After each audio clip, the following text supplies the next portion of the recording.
Hey, hey. 1, 2, 3, 4, 5, 6. Hey, hey, hey. 1, 2, 3, 4, 5, 6, 7, 8, 9, 10. 1, 2, 3, 4, 5, 6, 7, 8, 9, 10. 11, 12. Check. 1, 2, 3, 4, 5, 6, 7, 8, 9, 10. 1, 2.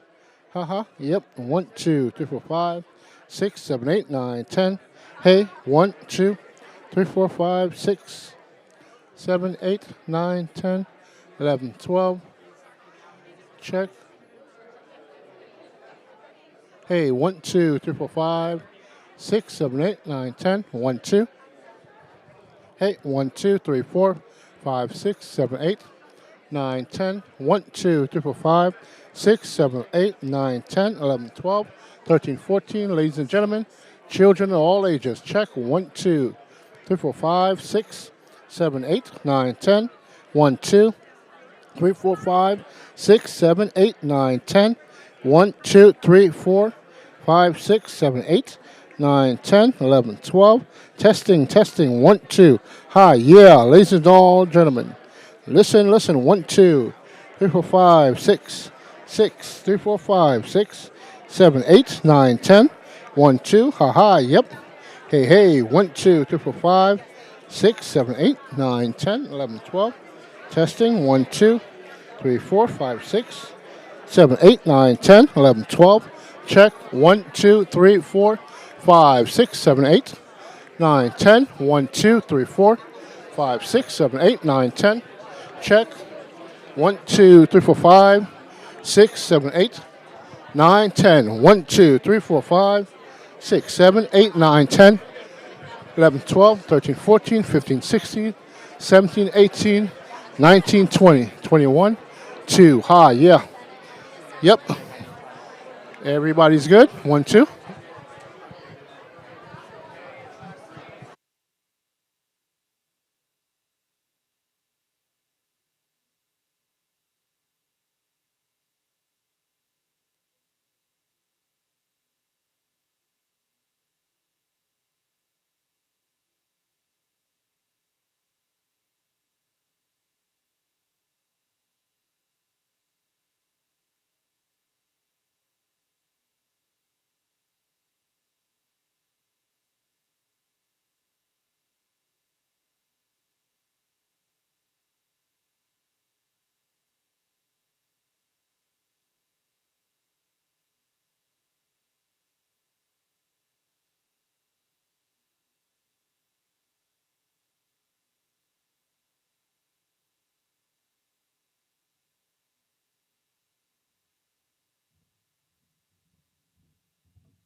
Are these on or off? Hold on, hold on, hold on. Why don't we turn everyone's red is off?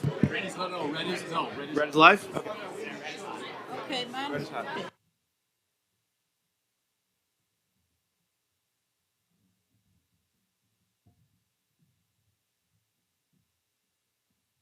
Why have to? Yeah, just push it once.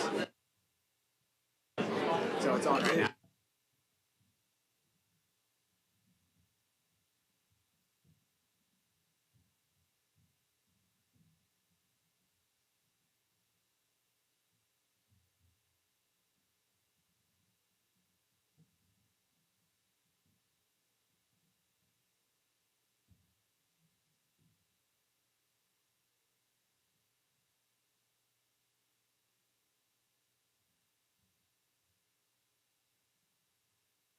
Wait till they do the flash.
Good morning, everybody. Good morning. If everybody find a seat, we're going to start the meeting.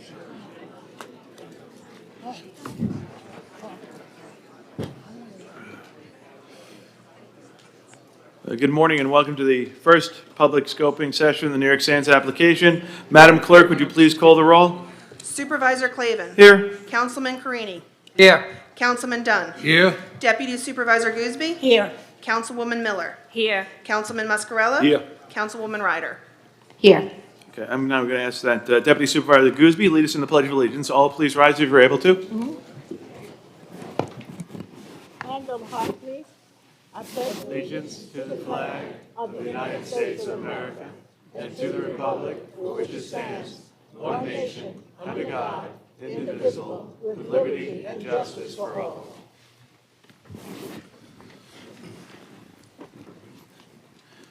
Thank you. Town of Hempstead received an application from LVS NY Holdco 2 LLC to construct the Sands New York Integrated Resort, and the town hired Steve LaSquadra to serve as our outside counsel for this application, as well as Nelson and Pope to assist the town with the environmental process. Before asking them to address our session, I will now ask our town attorney, John Macarone, to explain the rules of the session. John? Thank you, Supervisor. Good morning, everybody. In order to move this process expeditiously, you can see there's a lot of people here. The town board has a standing rule that each speaker will have 3 minutes to make their comments. You can speak in the morning, but we don't allow you, we consider this one session, we don't allow you to speak in the evening session. So if you want to speak in the evening session, I would ask that you come back. And of course, you can submit any further written comments. To say that we've gotten a few written comments already would be an understatement.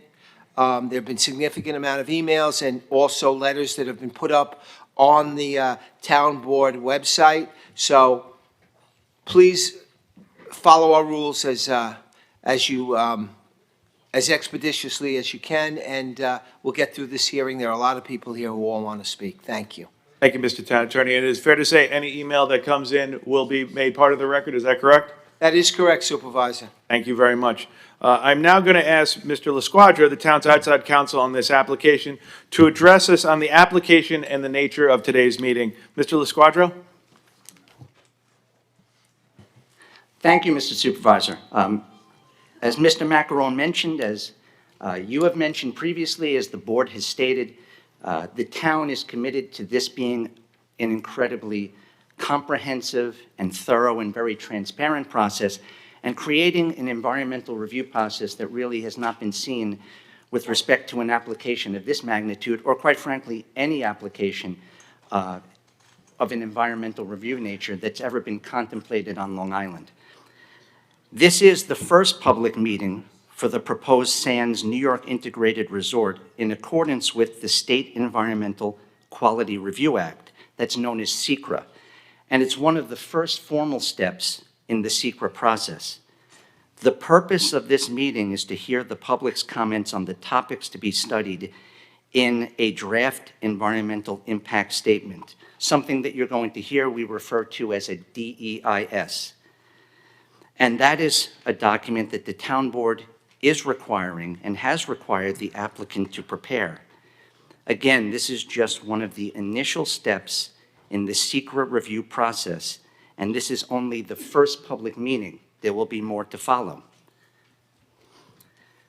I'd like to make very clear, as the supervisor has mentioned and as the board has underscored, that this is not a substantive hearing on the merits of the application. No decisions will be made on the application at this time. The purpose of this meeting only is to help determine what issues should be evaluated in the DEIS.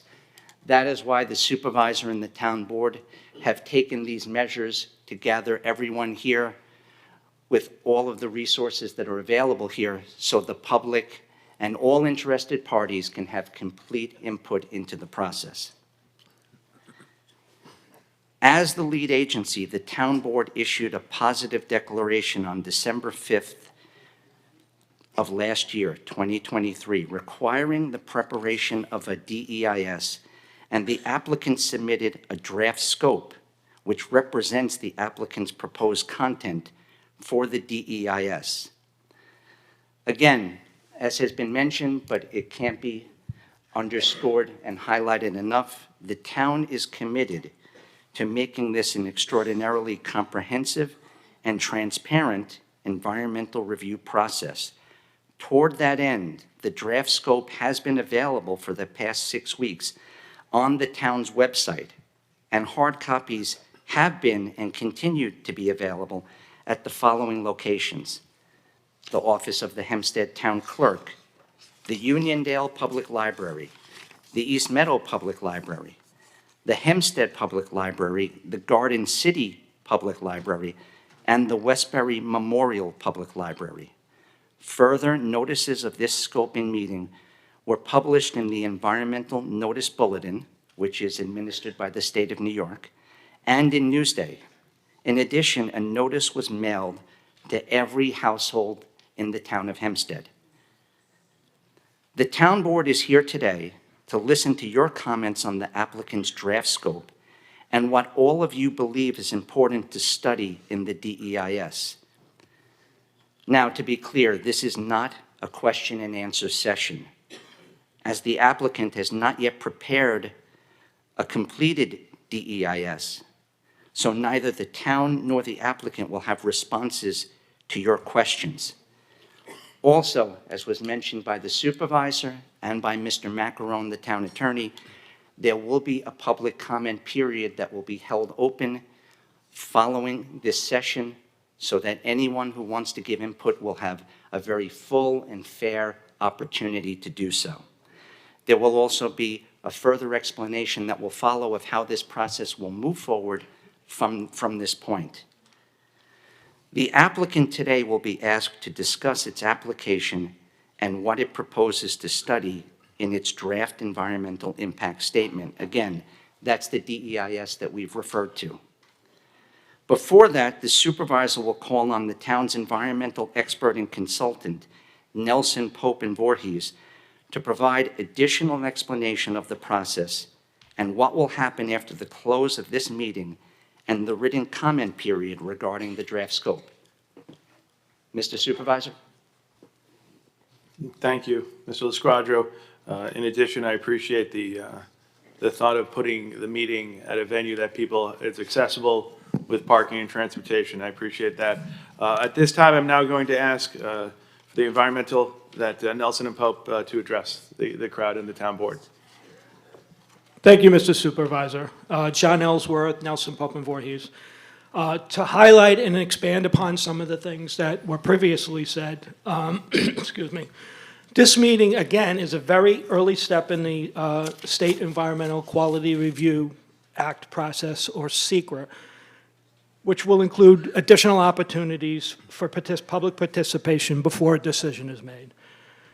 This meeting is being held by the town board to receive comments on the draft scope, which was discussed previously. Again, this is not a back and forth. This is just to receive your comments on what should be in the draft environmental impact statement to be prepared by the applicant. The town received the applicant's draft scope, which is their proposed outline for what will be in the draft environmental impact statement. And the town provided some comments, and the draft scope was modified based on those comments. But again, the document that's on the town website and is in the libraries is the applicant's proposed draft scope. The purpose of this meeting is to receive comments and decide what should go in the final scope, which the town will prepare.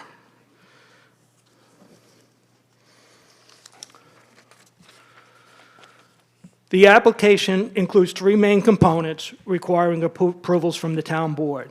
This is what the applicant is requesting from the town board: the creation of a new zoning district, Mitchellfield Integrated Resort District, which is proposed for the Nassau Veteran Memorial Coliseum property and the Marriott property. A change of zone for those properties to the new district from the existing zoning. And third, approval of a conceptual site plan for the proposed development of the Coliseum and Marriott hotel properties. Currently, the hotel property is only proposed for reconfiguration of the parking, but it may be incorporated into the development at some time in the future. In addition to accepting statements at today's public scoping sessions, comments are being accepted in writing at the project linked on the town's website or paper submission, traditional letters to the town attorney, Mr. Macarone, whose contact information is listed on the town website. The end date for public comments is February 20th, so there's about a month to go back, digest what happened here today, and submit comments in writing. Again, we're not looking to answer questions or receive any issues at this time. That will come later after the applicant has completed the draft environmental impact statement, DEIS, which will include detailed maps, figures, tables, technical analysis, etc., to fully describe the project, its anticipated impacts, the measures which the applicant is proposing to mitigate those impacts, and alternatives to the development they're proposing. Briefly, the environmental review process after tonight will involve the following steps. The comments on the draft scope will be accepted in writing at the project length until February 20th.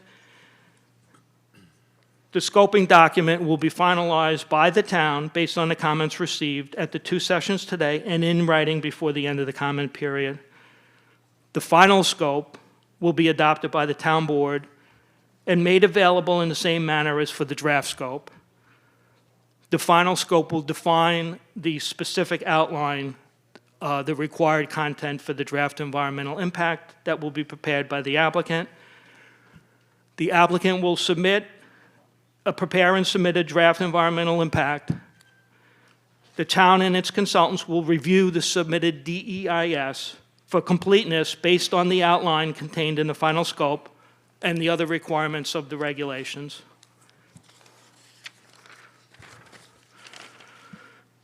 The DEIS received from the applicant will have to be revised to address any comments from the town and its consultants. And ultimately, once all of the comments have been addressed, the town board will adopt a resolution determining that the DEIS is complete for the purpose of commencing public review. After the board accepts the DEIS as complete, it will be distributed for public review, again in a similar manner as was conducted for the draft scope. During the public review period, the DEIS will be subject to another public hearing by the town board. There will also be a period after the hearing, similar to what was discussed for the scope, in which written comments will be accepted. A final EIS or FEIS will be prepared to address the comments received on the draft environmental impact statement. The FEIS, once adopted by the town board, will be circulated, again, in the same manner as applied to all the previous documents. And then the final step in the environmental review process is the board's adoption of what's called a finding statement. And that presents the board's environmental conclusions regarding the project based on the information in the draft and in final environmental impact statements. The finding statement will provide a primary basis for the board's ultimate decision on whether to approve the application. So you can see that there's a long process, multiple steps. We're just at the start right now. Thank you, and at this point, I'll turn it back over to you, Mr. Supervisor. Thank you very much, and thank you for laying out the timetable and all that will be encompassed in this hearing. I'm now going to ask that the applicant make a presentation. If you would come forth and identify yourselves. Thank you. Yes, thank you, Mr. Supervisor. Down here? Here. Okay. Thank you. Good morning, Mr. Supervisor, members of the Town Board. My name is Daniel Baker. I am with the law firm Greenberg Traurig, located at 900 Stewart Avenue in Garden City. I'm appearing today on behalf of the applicant LVS NY Holdco 2 LLC with regard to its application for the Sands New York Integrated Resort at the Nassau Coliseum site in Uniondale, which application included consent and authorization by the County of Nassau as the property owner to allow us to proceed with this application. As previously explained by Mr. LaSquadro and Mr. Ellsworth, the purpose of today's scoping meeting is to give the public an opportunity to comment on the draft scope that Sands has submitted to the town as lead agency in order to provide input on the analyses to be included in the DEIS, again explained by Mr. LaSquadro and Mr. Ellsworth. I am joined today by other representatives of Sands who will provide further information shortly. They include Michael Levoff, who is Sands Senior Vice President for Strategy and Public Affairs, Tracy Edwards, who is Sands New York Corporate Social Responsibility Officer, and Terry Elkowitz, Senior Principal at VHB Engineering, who is leading the preparation of the DEIS. Michael and Tracy will provide an overview of the project details as well as a description of benefits, mitigation measures, and commitments related to the proposed development. Terry will then provide a description of the topics to be addressed by the DEIS, set forth in the draft scope, which are already being studied by VHB, along with a discussion of the benefits and mitigation measures to be incorporated into the DEIS. At this time, I would like to introduce Michael Levoff, please.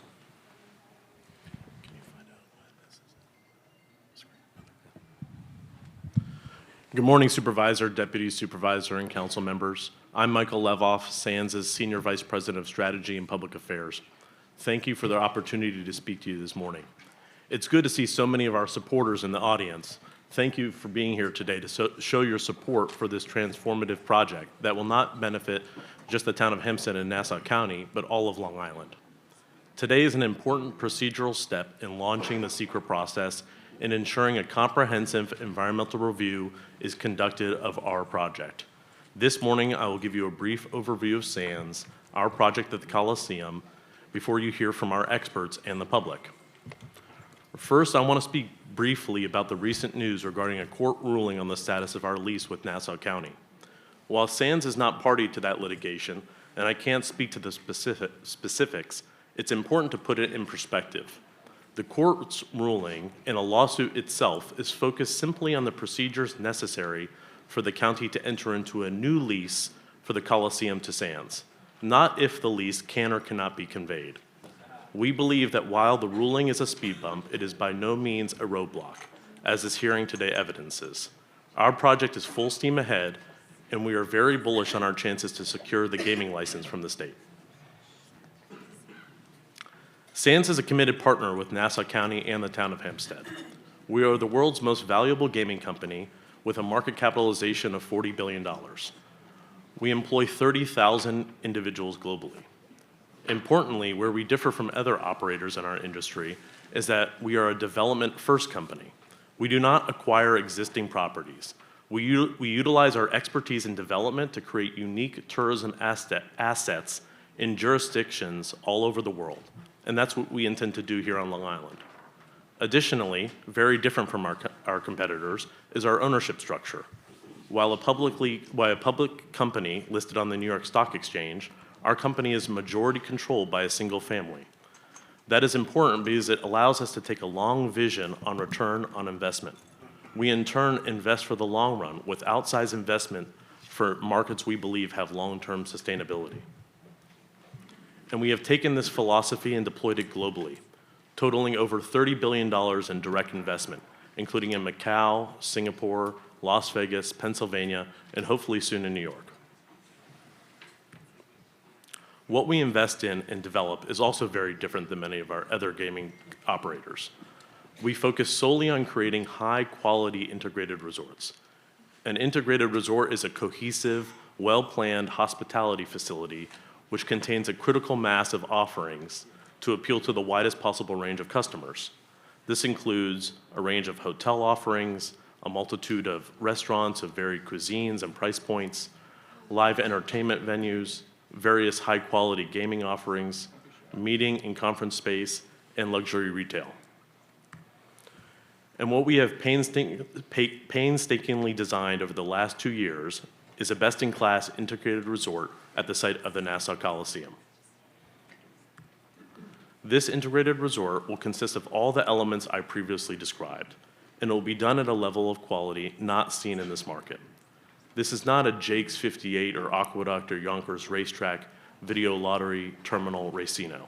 This is a multifaceted tourism asset that will serve as an economic catalyst for Long Island. And the economic outputs are staggering. With a $6 billion investment from SANS, our project will spur 8,500 union construction jobs,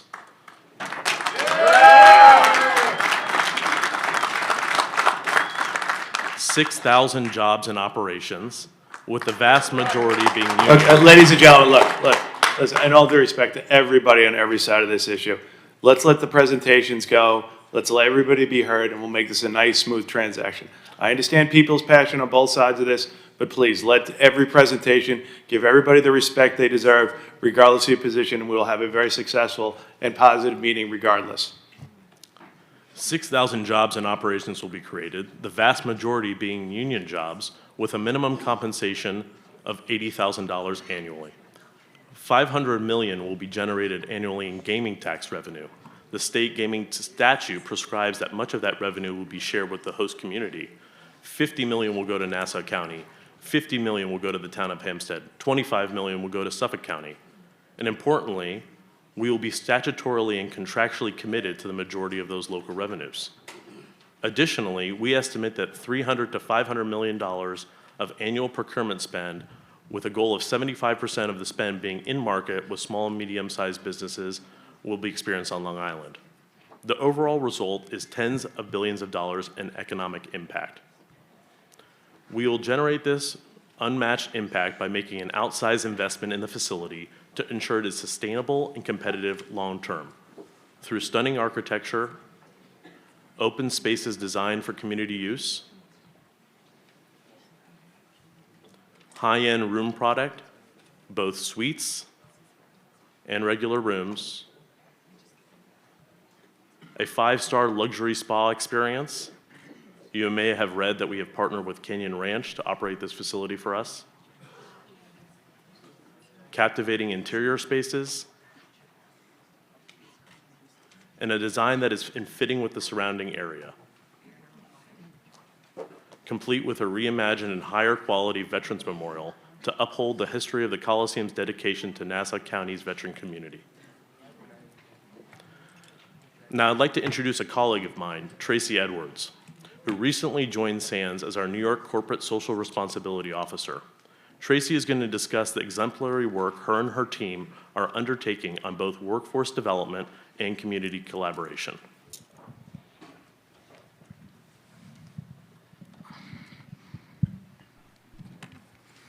Thank you.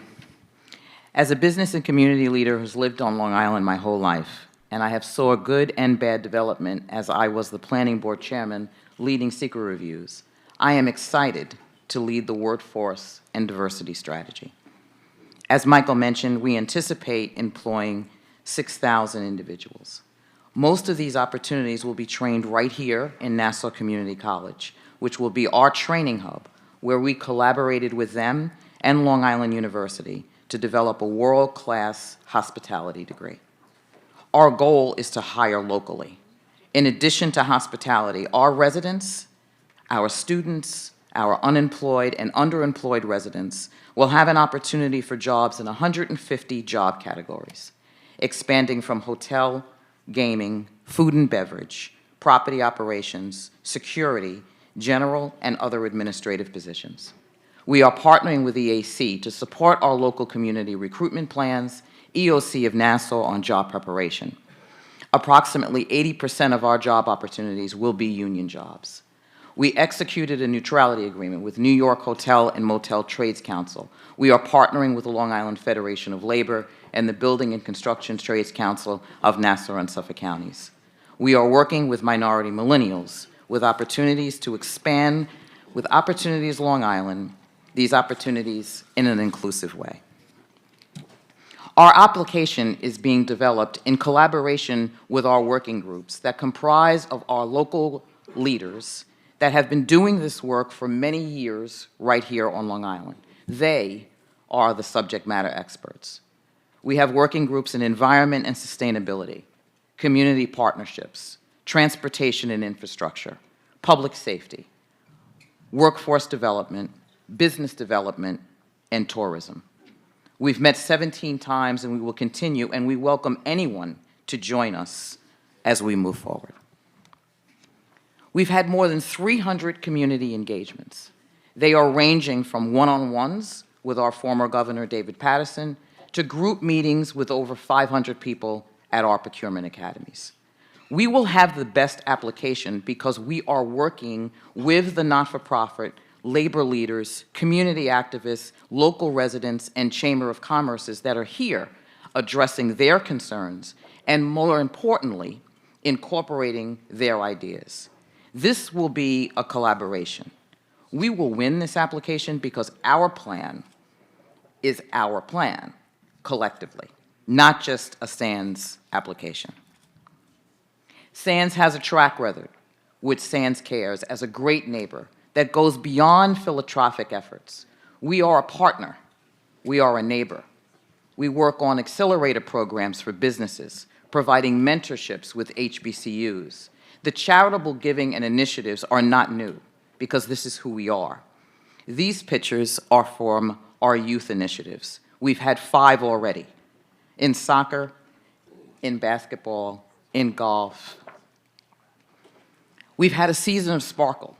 We brought 2,500 people here to the Coliseum.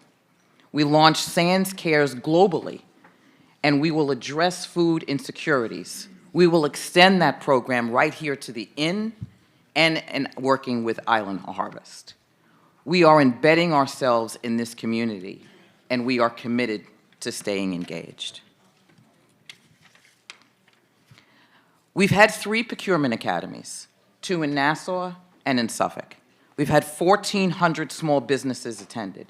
We will be communicating with these businesses and others that want more information over the course of this year so that they know now about our supplier diversity needs and our procurement process. We are not waiting for the award to start. We are starting now. The Chamber of Commerces are key partners for us. The Nassau Council of Chambers, the Suffolk Alliance of Chambers, as well as the Hispanic Chamber and the Long Island African American Chamber of Commerces. We are working already on meeting our New York State MWBE and Service Disabled Veteran 30% goals for the states for construction and suppliers. We want to ensure that our small businesses right here on Long Island have the business opportunities, and we will move forward with them regionally. Long Island deserves this opportunity for this transformational development, and I am excited to be part of it. Thank you. Thank you, Tracy, and thank you all for taking the time to hear from us this morning. I'd like to now turn things over to our lead environmental review consultant, Terry Elkowitz from VHB. She will describe, as I noted earlier, the full and comprehensive environmental review that we will be undertaking to ensure that all possible impacts are identified and appropriately mitigated. And to be clear, SANS will be undertaking any necessary mitigations at our expense. Terry.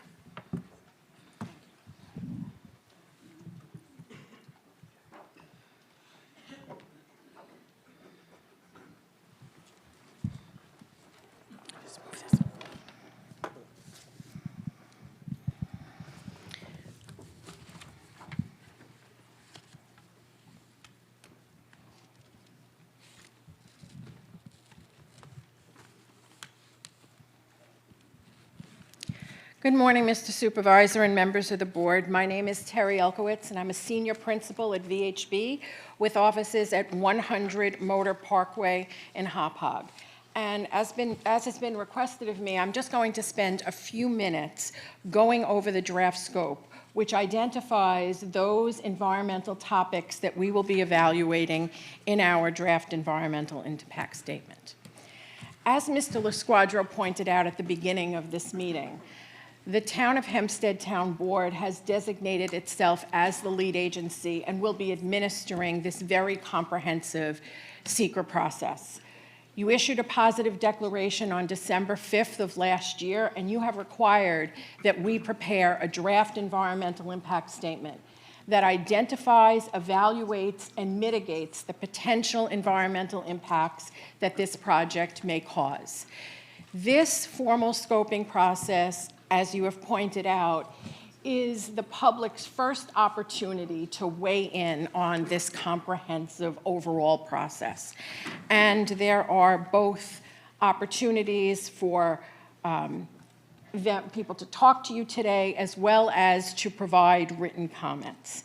Our draft scope is the annotated outline for our EIS. Wait, can you just stop for 1 second? Listen, again, it is just a common courtesy if we could just take the sign down. It's just not polite. I wouldn't ask anybody to do that. You're blocking the speaker. People want to see the presentation. Again, I understand passions, but I just think there's common courtesy for everybody in this room, and I appreciate that. Thank you, Mr. Supervisor. As required by the seeker regulations, a draft scope has to contain a number of very important components. The first is a description of the proposed action, our integrated resort, and our draft scope provides a description of the components of that integrated resort. We have to identify the potential impacts associated with the resort, the information and analyses that we will have to conduct to evaluate those impacts. We have to identify mitigation measures and reasonable alternatives that will be assessed in the DEIS. And our draft scope provides all of that information. Our draft scope is extremely extensive. It's well over 40 pages. And as Mr. LaSquadro pointed out, it's been available to the public for quite some time. So I'm not going to take the board's time and go into a detailed explanation of every section. But I do want to go over the content of it, and I want to highlight some of the very detailed analyses that we will be conducting. So a draft scope has to do a detailed description of the integrated resort, its setting, its components, has to evaluate impacts on soils and topography, subsurface conditions, water resources, which I know is an issue that the town has focused on for some time, and we will be talking about SAN's commitment to installing a public water supply well. We will be evaluating ecological resources, land use zoning and community character, and we have a study area that goes well beyond the extent of any study area I have ever evaluated in my 35 years of doing this. We have a transportation and parking study that is evaluating 114 locations in 5 critical peak hours. The morning and afternoon commuter peak hours for weekday, Friday afternoon, Friday evening, Saturday peak hours for the trip generation as well as for the surrounding roadways. This is an extremely comprehensive evaluation. We are also doing a seasonal traffic review where we're considering summer and end-of-year holiday periods, a review of access and parking, bicycle and pedestrian access, transit, the shuttles that SANS has committed to, as well as the mitigation that we will be proposing. There will be a detailed air quality analysis. We know that this is an important topic as the DEC has designated the Hempstead, Newcastle, Roosevelt, Uniondale, Westbury area a community with a disproportionate air impact. So we will be studying air quality monitoring data.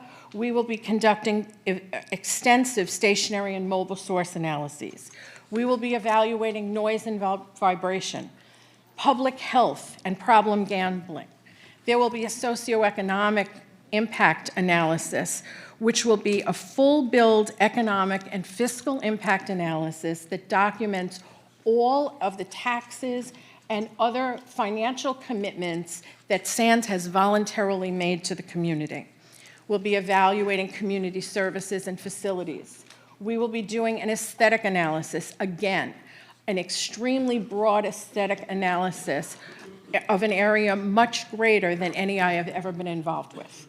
We'll be studying cultural resources, use and conservation of energy, and we will be explaining SAN's significant commitments to sustainability through our greenhouse gas, climate change, and sustainability analysis.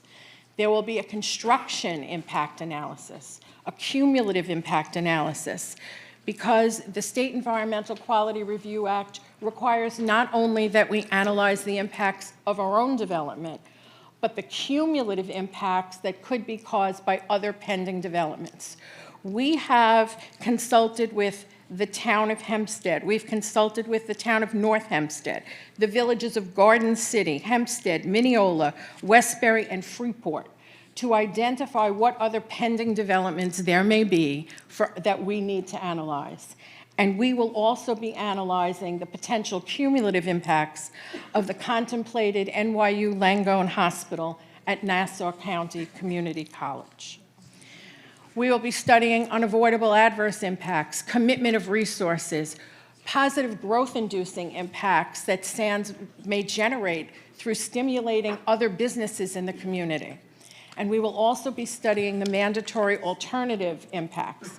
We have to study no action, and we will also be studying redevelopment of the Coliseum property in the event a gaming license is not granted.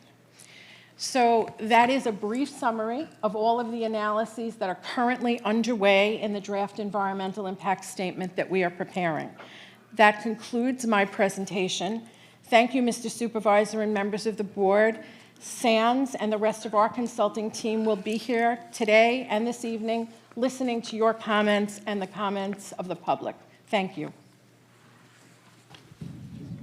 Thank you very much, Mr. Supervisor. That concludes our presentation. Okay, thank you all. All right, with that, we're going to begin the public comment section. I'm going to be calling out names. As was indicated earlier, we'd ask people to come up, please give your name and home address. In addition, you're limited to 3 minutes. If you do have additional comments after the 3 minutes, it will, as we said, you can submit it either in writing or an email, and it will be made part of the public record. And to begin with, I will apologize to everybody in this room if I mispronounce your name. It is not malicious. And it is not intentful, so again, I'll just get it, and we will start with Grant Newberger. In addition, I should point out we have 2 mics, one standing on both sides of the aisles right over there, and you just approach the mic as your name is given. Thank you, Mr. Supervisor. Is the mic on? Perfect. Thank you, Mr. Supervisor. Grant Newberger, 390 Rab Road Drive. I represent the Nassau and Suffolk building trades. Excuse me. We make up the 36 different unions in the construction industry here on Long Island and are comprised of 65,000 members, all local Long Islanders. Today, we're here in strong support of this project. This is the most transparent developer that I have ever dealt with. From the very beginning of this process, they've come to us with very open about the 8,500 construction jobs here will be covered under a project labor agreement. A project of this scale has never been seen before on Long Island. We'd like to point out that 5 years ago, you couldn't name a billion-dollar project here on Long Island, but this project here proposed, I mean, on that screen during their presentation, I think it was a $4 or $5 billion number. It's unprecedented. I'd also like to commend SANS in particular for their working groups. I know we, as the building trades, in particular our president, Matty Arasich, is an active participant in at least 2 of those working groups, trying to work towards, again, fulfilling this project in a positive way as a real community member. I'd also like to commend in particular the one community event that SANS has thrown that I've attended, which was their Christmas party, their Christmas spectacular, which was incredible, again, showing how much they want to be involved here in the community, just having an incredible event even before this process has taken place. Like I said, I've been continually impressed with the SANS forward-thinking, proactive efforts to ensure that this completed development has a positive impact on our community and the environment, and like I said, we're proud to stand here in support of it. Thank you very much. Okay, thank you very much. Next, I have Mary Carter Flanagan. Mayor, if you go there, I was going to say, jump right over there, either side. Either side, whichever is easier for you.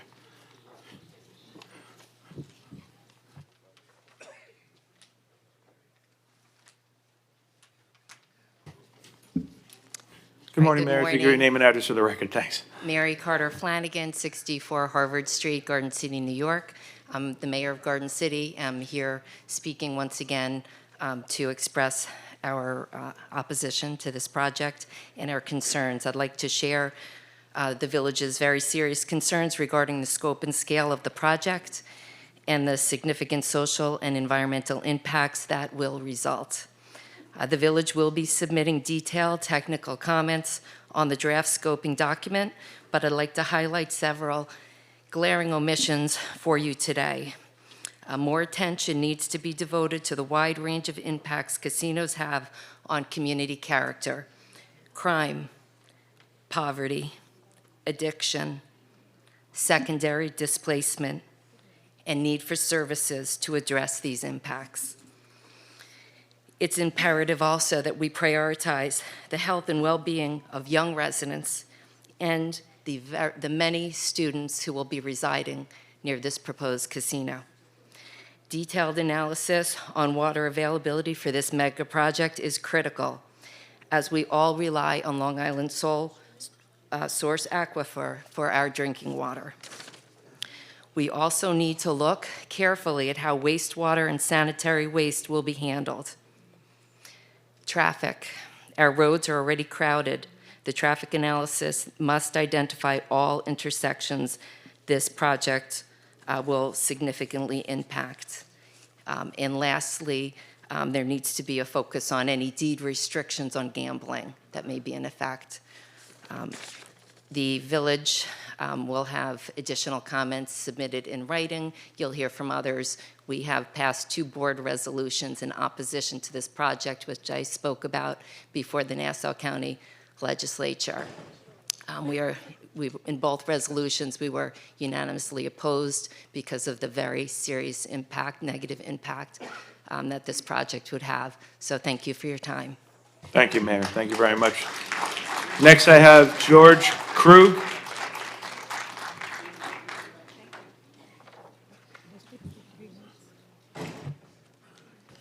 Morning, Good morning. Your everybody. name and address for the record. Thank you. Sure. George Krug, 2 Weidler Court, Garden City. Thank you for the opportunity to speak on this. To those of you here in support of the project, I want to say that we all want the same things. We want the same things for our homes, for our neighborhoods, for our children. We're not here as anti-union. We're not here as anti-development. We are here as anti-casino. I loved everything I saw in the presentation. It looked beautiful. It looks like a beautiful place. But at the core of it is a casino. There is no project without a casino. And we're talking about environmental impact today, but I want to talk about an impact that's probably not going to be part of any hearing, and that is the economic and social impact. And I keep thinking about one scenario playing over and over in my head, and that is a process that many of us here in this room have gone through, and that is when you're taking your son or daughter to look at a school. It's a place you're going to send them for the next 2 to 4 years. You're going to leave them off, you're going to help move into their dorm, and you're going to drive down the driveway, kiss them goodbye, and hope for the best.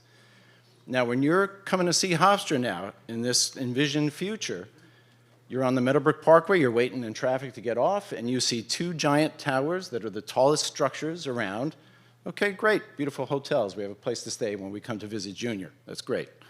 Then they're coming down Hempstead Turnpike, and what do they see? They see a casino that's a Las Vegas-style casino, and it's really big, and it's just a couple of 100 yards down from the main entrance of Hofstra. So I'm envisioning that future, and I'm thinking about the 5 other schools. Hofstra is a great school. I'm an alumni. I know many on the board here are alumni. I love that place. But you know what? There are a lot of other options in the region. And if I'm thinking of a place where I'm going to drop my daughter off, is it going to be right next to the school, or the school that's right next to the 9-acre casino? The place is huge. And let's be real, casinos attract bad behavior. It's a feature. They call Las Vegas Sin City for a reason. The phrase, what happens in Las Vegas stays in Vegas, was part of the marketing campaign.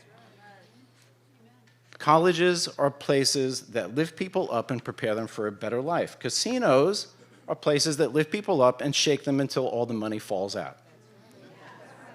Hofstra has been an asset to our community for nearly 90 years. Ladies and gentlemen, please, please. Thanks for the applause, though.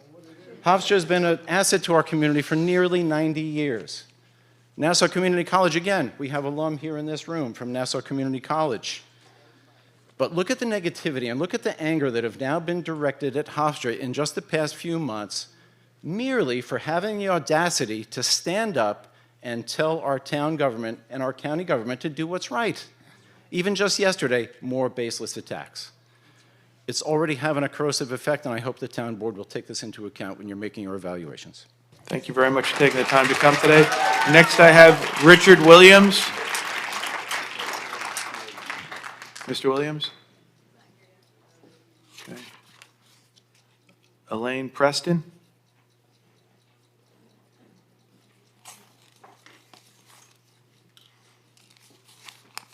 Good morning. If you just give your name and address for the record. Thank you. Elaine Priester, Uniondale, New York. And I agree with Mr. George. Hofstra's, my grandson graduated from there. It's one of the most prestigious universities on Long Island, and it'd be an atrocity to look and see a big casino. Casinos should be located where there are room and spacious things, not near schools. And I thank you for the applause, because that's just how I feel. And it's an atrocity, really. And then you have Sloan Kettering sitting right there for patients coming out and seeing something like this. So, Mr. George, thank you for your presentation. I love what you said, and thank you. Next, I have Chris Jacobs.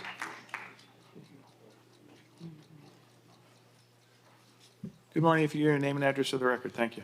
Good morning. Chris Jacobs, Uniondale, New York. Basically, I'm opposing the casino due to the fact that there are environmental issues which have to be mitigated. As we know, as Long Islanders, that every day it's gridlock on Hempstead Turnpike, Uniondale Avenue, and the surrounding communities. There's nothing in the presentation about mitigating that. They're just saying they're studying it, and that's very nice. Basically, you know, I travel it every day. I'm from Uniondale. I live right down the street, and I deal with traffic all the time. And, you know, it's a transit desert. We have no bus service. Most of our buses from Nice Buses located in Queens. They're transporting people who can't afford Long Island Railroad. And I'm opposed to the project. And like I said, you know, I want what's best for Long Island, as everybody does. But, you know, if it was something that could be positively impacted, that'd be great. But this will cause so many problems. And I'm looking at the little signs behind me that says opportunities for Long Islanders. Another thing I want to say is that, you know, Uniondale, of course, they mentioned that Uniondale, Hempstead, Westbury, Newcastle are all identified as disadvantaged communities, which is minority communities that have a higher impact of asthma. And so, you know, putting a casino or putting a place that how does adding traffic, adding vehicles, adding more emissions to cause the problem to rise, fix that. So I like the little sign that says opportunity for Long Islanders, and I actually want to add to that, opportunity for Long Islanders for our youth in particular to catch asthma. Have a good day. Thank you, Mr. Jacobs. Next, I have Pearl Jacobs.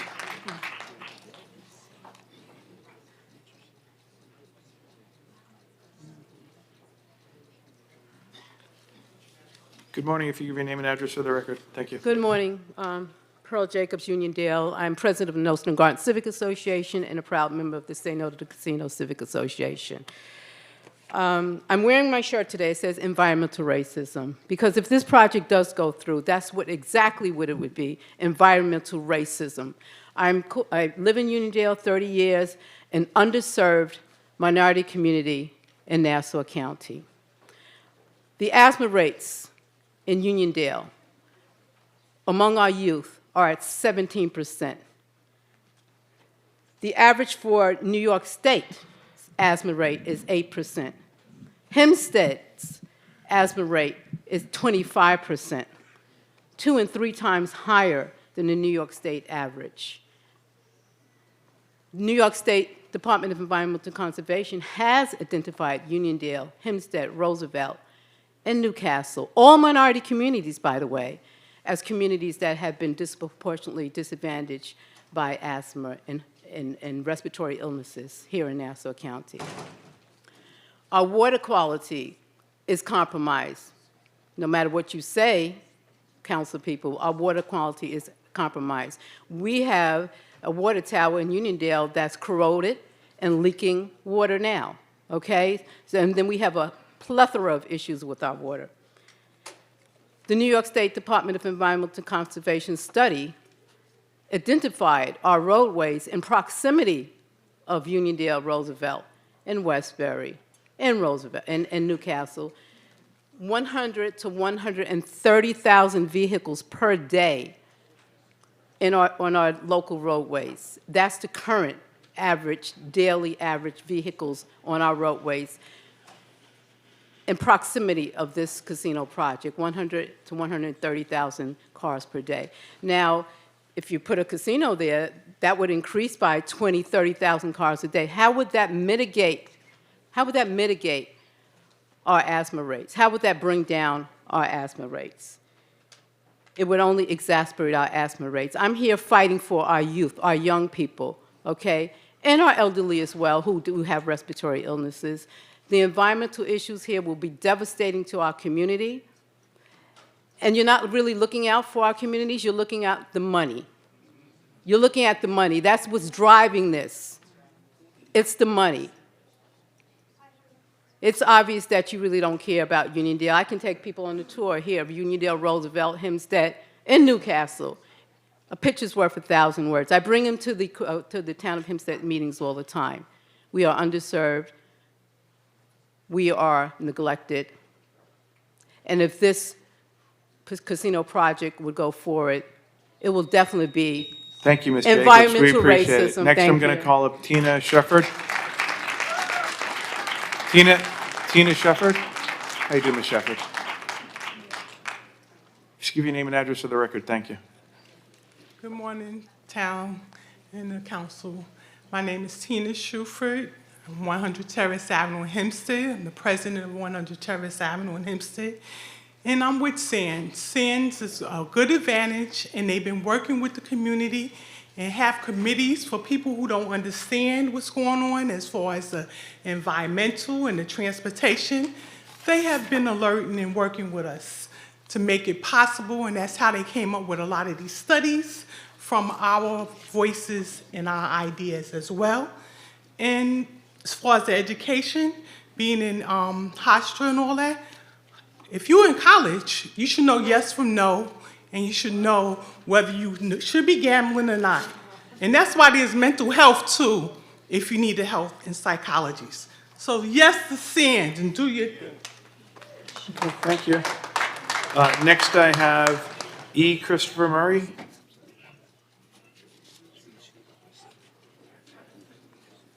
Good morning. If you give me name and address for the record. Good morning. Chris Murray. I'm with the law firm of Rifkin Radler LLP, 976 RXR Plaza, Uniondale, New York, 11566. As I mentioned, I'm a partner at Rifkin Radler, and I'm appearing today on behalf of Hofstra University. Initially, we have filed comments with regard to procedural issues would make it inappropriate to proceed with the scoping process at this time. As fully set forth in those comments, the petition for rezoning, the environmental assessment form submitted by SANS, the draft scope, and the resolutions of this board on December 5th, which approved the draft scope and declared the town board the lead agency in connection with the environmental review of this project, all took place prior to the effective annulment of the 2023 lease agreement between Nassau County and SANS.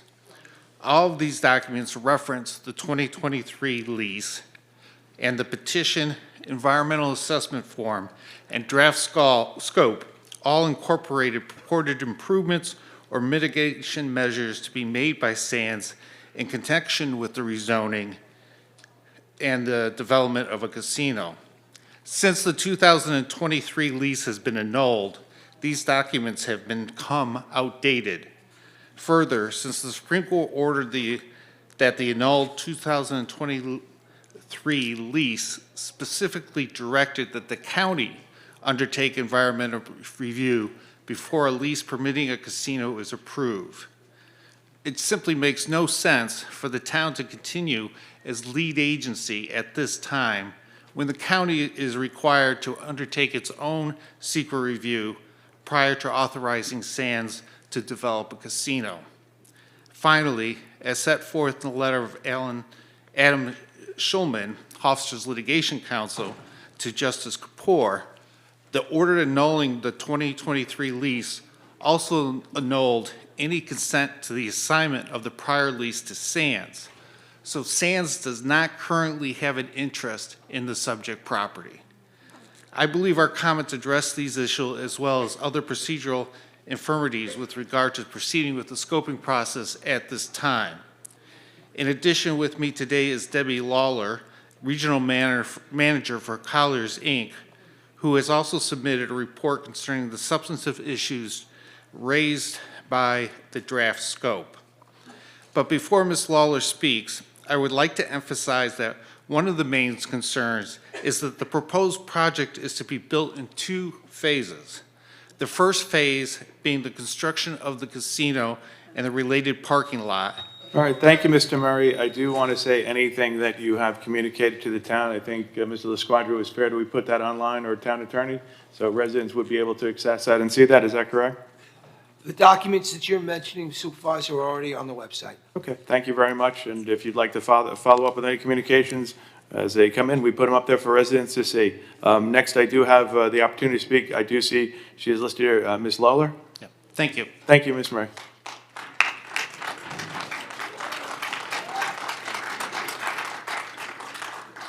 Hi, Ms. morning. Lawler. If you give your name and address for the record, thank you. Sure. Debbie Lawler, 101 Crawford's Corner Road in Homedale, New Jersey.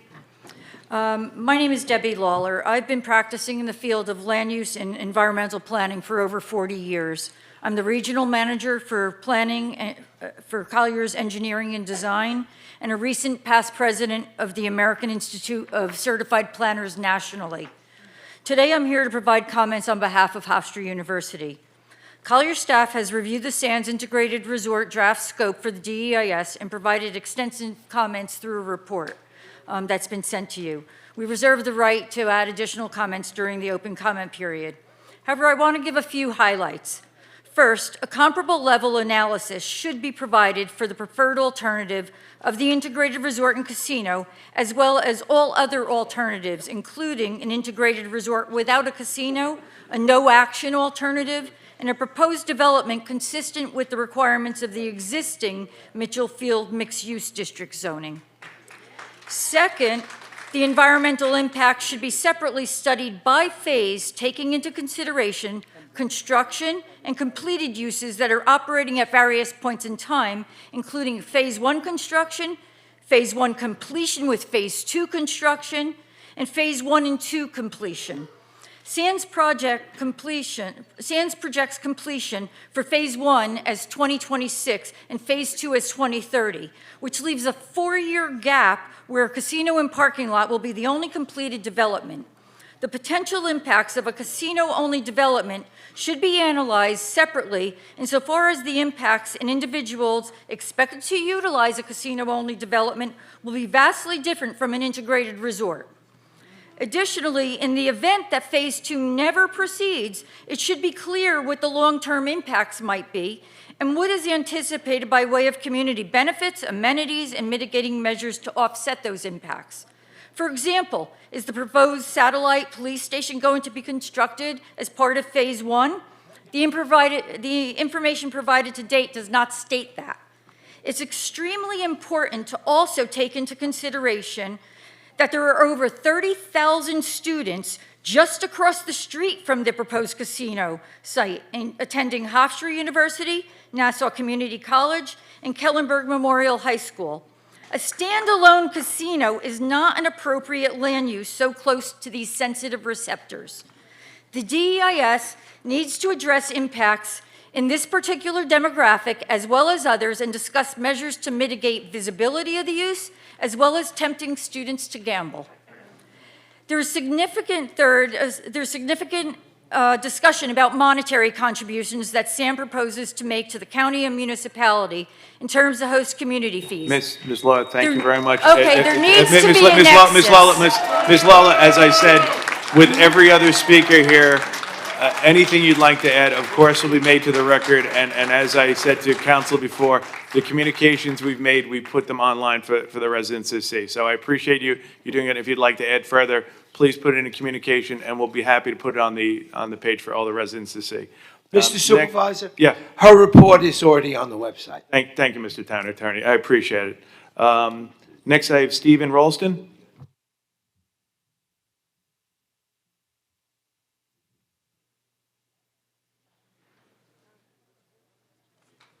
Good morning. If I have your name and address for the record, please. Steve Ralston, 823 Stanton Avenue, Baldwin, New York. I'm a member of the Sierra Club since 1992. The Sierra Club has 8 major concerns about the environmental impacts of building the second largest casino in America in this residential community. 1, noise. light, particulate, and chemical pollution from the casino and services to the casino will disrupt the natural environment and quality of life for residents. 2, covering the grounds with an excessive amount of impermeable surfaces, such as roofs and paving, will affect groundwater. The casino resort will be the equivalent of 1.65 Roosevelt Fields, plus parking for 12,000 or more vehicles, a high number where traffic congestion is already a major issue. 3, large amounts of garbage will be generated at a time when most landfills must soon close. Where will the garbage go? How will it get there? And at what environmental and economic cost to the towns that accept it? 4, road congestion, pollution from tailpipe oil and gas releases, increased accident rates, and accident-related pollution. 5, wastewater volume will be high. It should be treated on-site to recharge the groundwater, but will instead be transported off-site and sent to sea. 6, electric energy demand will be very high. This comes during a climate crisis, with 2023 being the warmest year on record. Almost all our electricity is created by burning something, which creates more heat than any other means of generating electricity. Running air conditioning 24/7 for a casino in the congested hub does not make sense. 7, the land at the hub was not zoned for this type of use, nor should it be. The land is one of the few places where the vast Hempstead plains of Long Island's past still exist. As such, they are a refuge for many animal and plant species and could be developed as a tourist attraction. 8, the town of Hempstead is already exceeding the state-recommended water withdrawal limits set back in the mid-1900s. That is why the casino will need its own water well, but drawing the large amount of water the casino will need from the aquifer will affect drinking water south of the casino. The Sierra Club agrees with the growing number of residents, as well as the courts, who are demanding that the process slow down and allow for an independent, please, environmental review of the Sands proposal. Thank you. Thank you, Mr. Olson. Just, Mr. Olson, you put that in writing, correct? You have a formal, if you could. I appreciate it. Just submit that in writing. Thank you very much. Next, I have Ingrid Fabulous.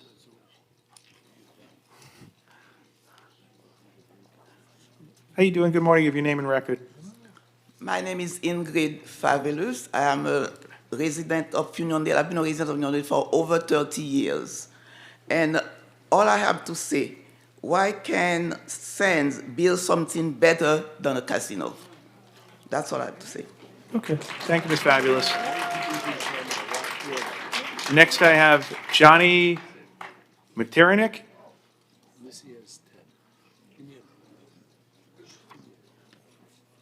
Good morning. If you can name and address for the record. Thank you. Good morning. That's Johnny Martincich from Great Neck, New York. Good morning, ladies and gentlemen, my brothers and sisters from the union. My name is Johnny Martincich. I'm a union delegate for steam fitters, Local 638. I represent 9,500 steam fitters, welders, sprinkler fitters, and HVAC service technicians. I'm going to get a little bit off topic, but bear with me. Some people aren't happy unless they have something to be unhappy about, if that makes any sense. I wake up every morning, I watch News 12, okay? I see often at times residents out of Hempstead, out of Uniondale, Garden City. They like to occupy a street corner, come up with nice, colorful signs, catchy slogans, and they like to protest, complain, cancel, what have you, all right? I recently seen them protesting crime in this area, okay? Since COVID, they said crime's gone rampant. The gangs have taken over the streets. The drug dealers have taken control of their kids, okay? Their daughters, their sons, their grandchildren. Something needs to be done. Our police commissioner hears them. Our county supervisor hears them. District Attorney Donnelly hears their cries. So they flood the streets with more police, okay? The police come in by way of overtime, by way of funds, okay? And they clean up the streets, okay? Which is exactly what the people wanted. 2 weeks later, I see on that same street corner, the same people, now they got different signs. Now the signs read, defund the police, okay? Too much police, no good. Leave us alone. It's a fact, okay? So, very hypocritical, all right?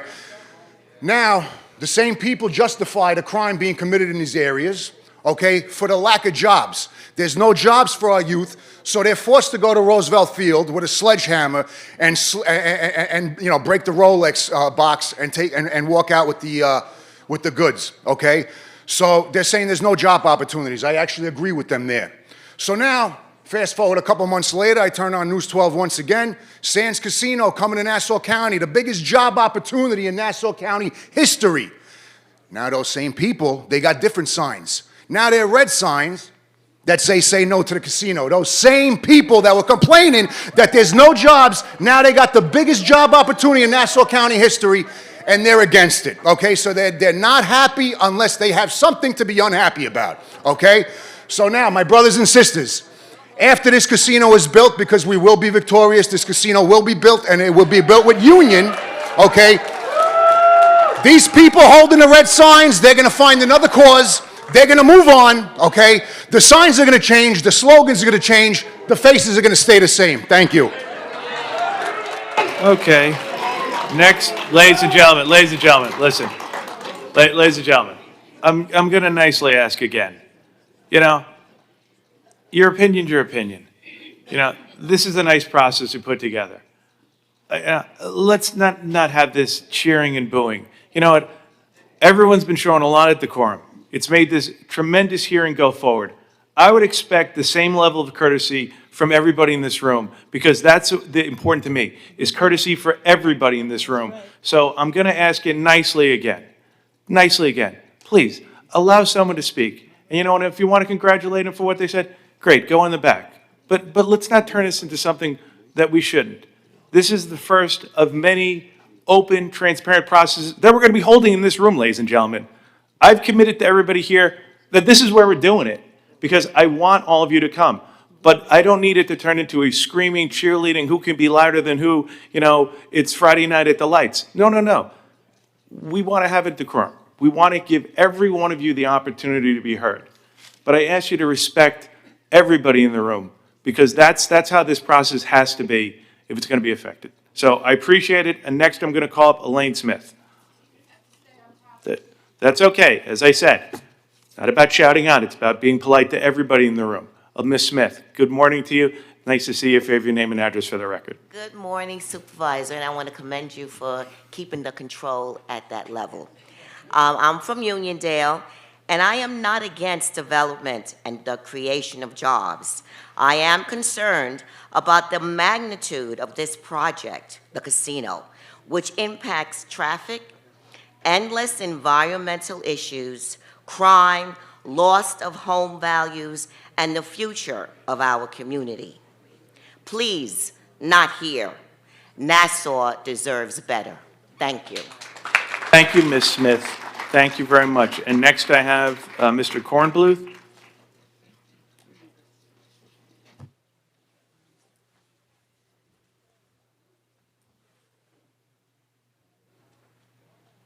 Good morning. If you have your name and address for the record, thank you. Jerry Kornbluth, 16 Fonda Road, Rockville Center, New York. Mr. Supervisor, Deputy Supervisor, and Town Board members, I want to thank you for giving me the opportunity to speak in support of the Sands Integrated Resort.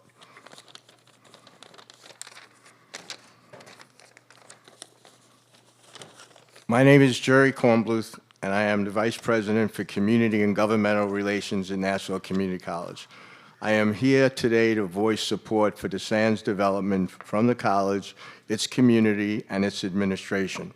On behalf of the college, which is the closest neighbor to the proposed project, I want to thank the town of Hempstead and the Sands Integrated Resort for proposing a very extensive and thorough scope for the environmental analysis to ensure that the community is protected and strengthened, and that the region can reap the economic benefits of high-paying quality union jobs, as well as the much-needed tax revenue to both county and the town. Nassau Community College continues to see this project as vital to the region's sustainability.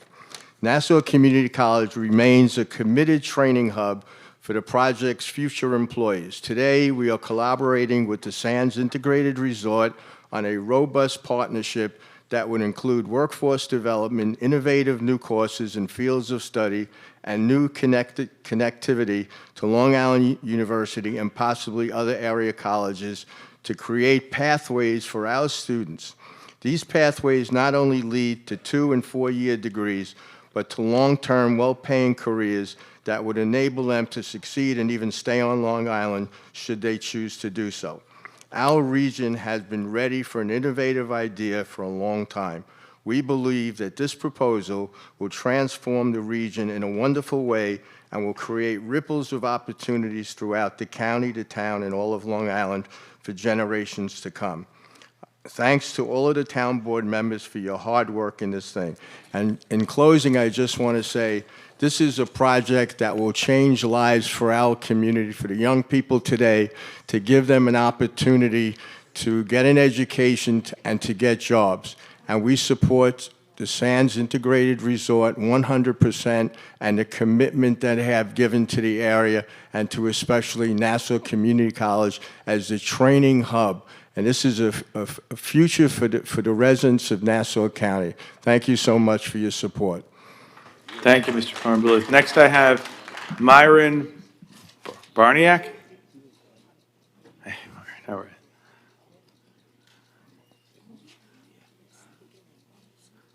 Good morning, name and address. Did I do okay? Yes, good morning. Myron Barniak, 396 Avalon Place, East Meadow. I'm not in favor of this high-density development for basically for the infrastructure problems that it would create. They've already been discussed. I'll do it quickly. One, groundwater. It comes from the ground here. We don't have any other source for groundwater. Two, people generate a massive amount of sewage and garbage. How do you dispose of it practically? And the last one is, since we are the Northeast, we consume fossil fuels, energy. National Grid proposed a while ago to expand the pipelines, but that got shut down. So, I mean, where's it going to come from? So, thank you. Thank you very much for taking the time to come in. Edward Ferdinand.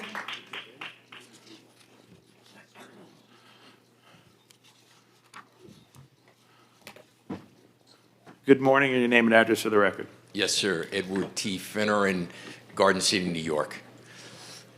I had some prepared remarks today, but Mayor Flanagan, as per usual, and George Klug and the Jacobs and others who are opposed to the casino did such a terrific job. I just have to shift my focus here. And number one, say no to the casino folks. Love jobs. We love jobs.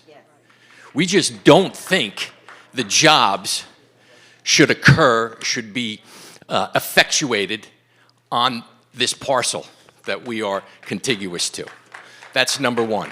There are going to be jobs in 3 locations within a 30-mile radius of where we are now. And there are going to be thousands of union jobs. And I hope and pray that each one who wants one and deserves one of those jobs gets it. Number two, in fact, about a year ago, Hofstra held an introductory session on this whole process. And it was a tremendous turnout from the tradesmen and tradeswomen. And I happened to sit amongst them. And afterward, we had a little chat. And one of the senior tradesmen said to me, "Where do you live, Ed?" I said, "I live in Garden City." So he's a big proponent of this project. And he said to me, "You know what? If I lived in Garden City, I'd be opposed to this one too." So we're not anti-casino. We're not anti-development. We're doing something to our community. The surrounding community is going to be impacted. And I applaud the job you've done to date this town of Hempstead board as compared to the Nassau County Legislature. You have run circles around the transparency, the circles around them for your openness, and I implore you to continue to do the same. And knowing Supervisor Clavin and his sincerity and passion, I expect that to happen. One final thing. About 2 years ago, I was watching CNBC in the morning, which I have been known to do. And this fellow came on, and you know, you're talking about what's going on in the economy, what's going on in the world, and how tough things are. And he said, his name was Albert Brooks. He works at Harvard, and he's just a terrific guy. And he said, you know, if you're really feeling overwhelmed by the national and international scene, get involved locally. Do something that impacts your village, your town, your community. I've done that in a small way, not as big as you guys have. But this job that you have is maybe the biggest thing you will do. And I ask you to take it as seriously as I know you will. Ed, thank you for your remarks, and again,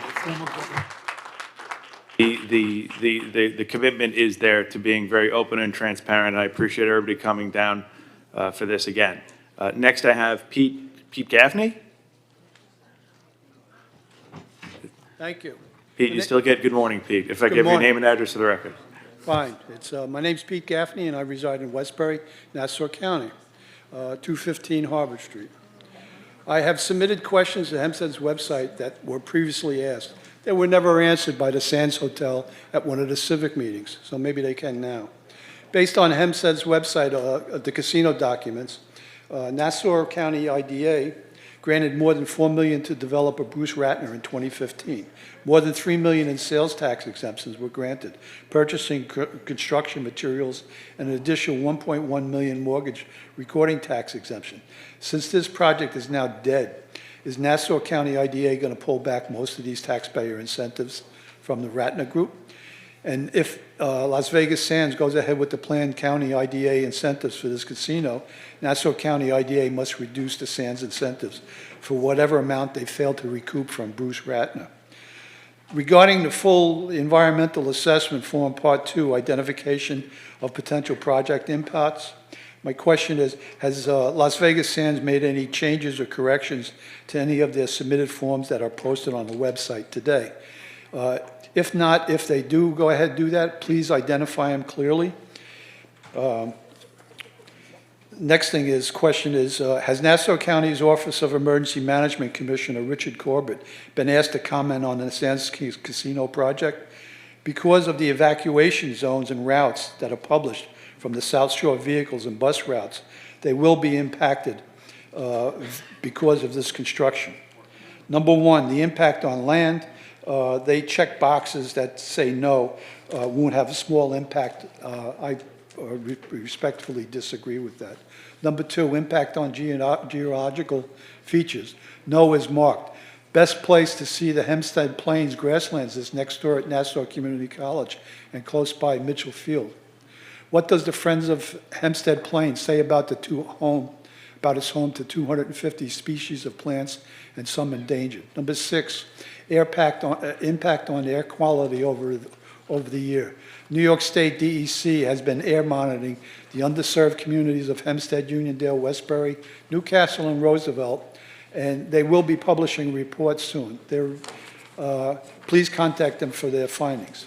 In 2019, the Federal Aviation Administration contacted 2 federal agencies to look into the health concerns of employees because of the nearby incinerator, Covanta plant. What were the findings? Number 7, impact on plants and animals. Ask the Friends of Hempstead Plains for the impact on the plants and animals. Number 9, impact on aesthetic resources. The boxes checked off 2 large impacts may occur.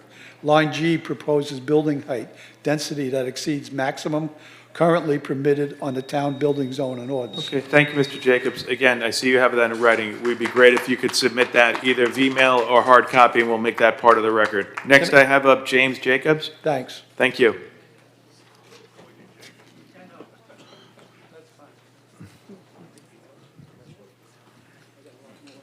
Good morning, Mr. Jacobs. I'd like your name and address for the record. James B. Jacobs, Uniondale, Foster State, Ashcourt. Thank you for having this opening meeting. And I appreciate when people do come up here speaking about the area they live at, just like the gentleman from Great Neck, but he has the right to his own opinion.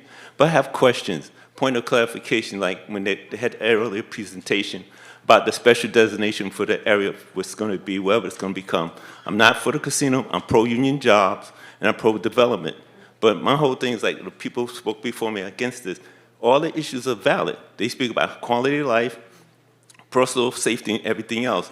And contrary to people's popular opinion, not all areas of colors are ridden with crime and everything else. Just want to point that out.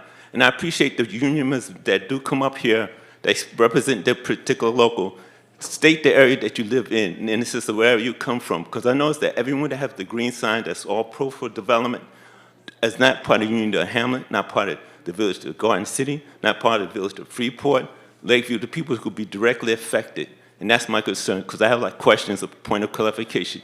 Like you hear rumors it's going to be 7 football fields long. You hear rumors that it's going to be 24 hours, including Sunday, which is a religious holiday, or also Saturday. And it's also the mere fact that there's still so many vague, every time I go to a presentation, there's always different renditions that they show. Forgive me, I'm a little nervous because it's been a lot this week, but saying that, it's the mere fact that as concerned shareholders and concerned stakeholders, we just want the same quality of life that every other hamlet and village in Nassau County to be blessed. If you live here since you're young, they'll live like everybody else. But for some reason or another, when it comes to areas of color, look like everybody wants to dump on it, regardless of no matter how we come and present ourselves. And I do appreciate this open forum to speak our opinion. And like I said, I respect people of different opinion, but don't play this thing that the people of color don't want the same values as everybody else. I take it as a personal insult. That's our role. But saying that, this is how I feel. And hopefully when they do the presentation, I would love for one time to see the actual planning, what they're going to put out there, because you hear about 7 football fields long, here it's going to be 40 stories high. You hear all these craziness, and I didn't move out to Nassau County to live in the middle of Manhattan. I came out here because it's a suburb, and I want a good quality life like everybody else, okay? When you come out here, my children have got a fine education, and I also learned in life that elections do matter. That's why every time I come up here, I try to express my opinion from my perspective and my truth. So thank you for letting me speak. Thank you, Mr. Jacobs. Good seeing you as always. Next, I'm going to bring up Richard Williams.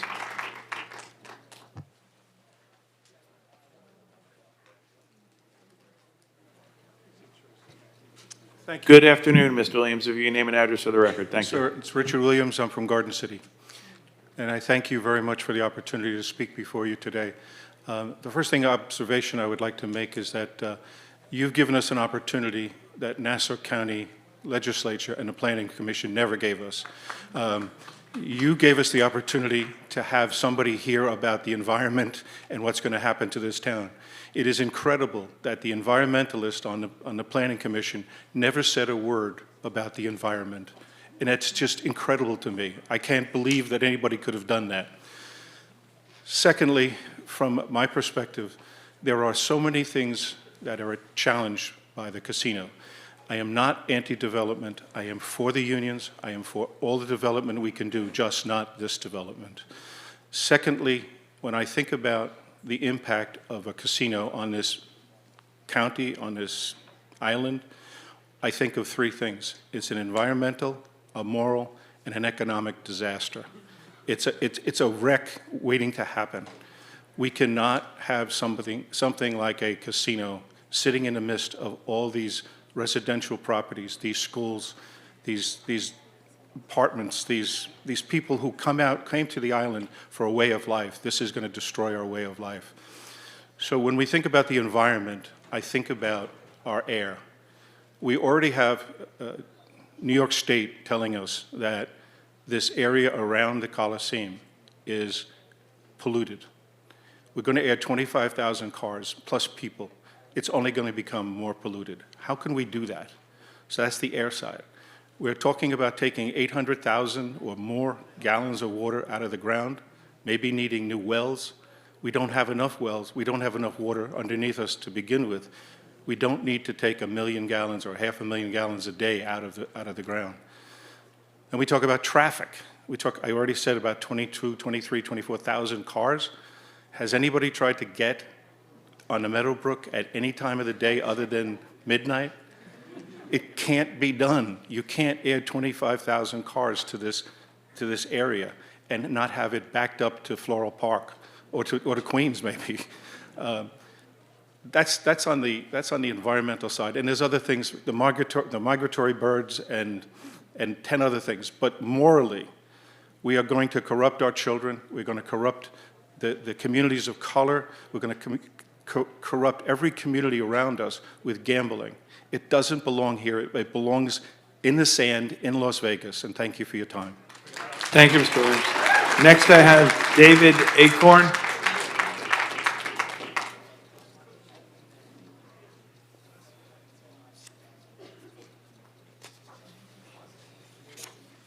Good afternoon. If you give your name and address for the record. David Ocorn, Melville, New York. I'm the executive director of the Long Island Community Foundation, the largest regional grant maker here in the region.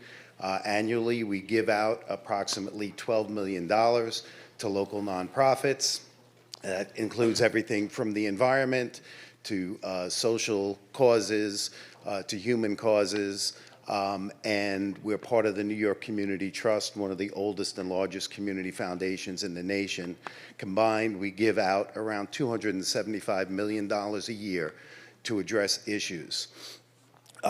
With that, I've been extremely impressed at the comprehensive draft scope put forth by the SANS to review and address the environmental, the social, and economic impacts of our local community. I will also say that I was really impressed that the SANS came out to speak with us about the community and their corporate social responsibility. We are in discussions with them now for the SANS Community Benefit Fund, and I'm very impressed with the way that they would operate such a fund. They would do it through a committee and a committee of local residents, so it's not the SANS putting down what should be funded in the community. It would be community members being involved in those decisions, again, to support the environment, to support education, and to support other things, workforce development and other things in our community. And as an institution, we did a lot of research and looked at other communities where they operate, and we found it very positive feedback from those communities of the positive impact that they had, and that their corporate social responsibility is second to none. Thank you. Thank you very much. Next, I have Arthur Mackey.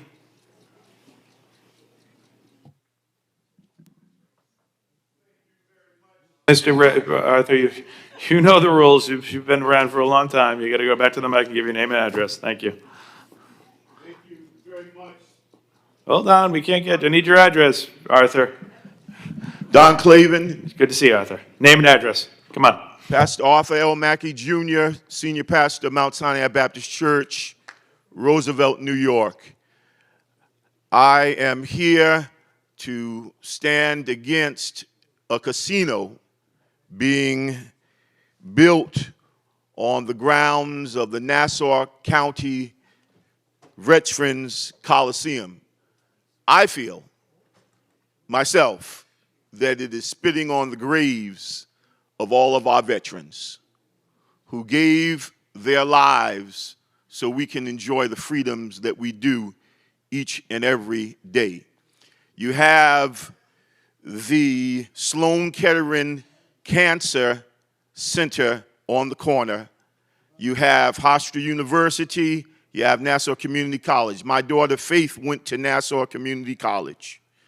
My daughter Yolanda went to Hofstra University. My father got his chemo treatments before he died, before he passed away at Sloan Kettering.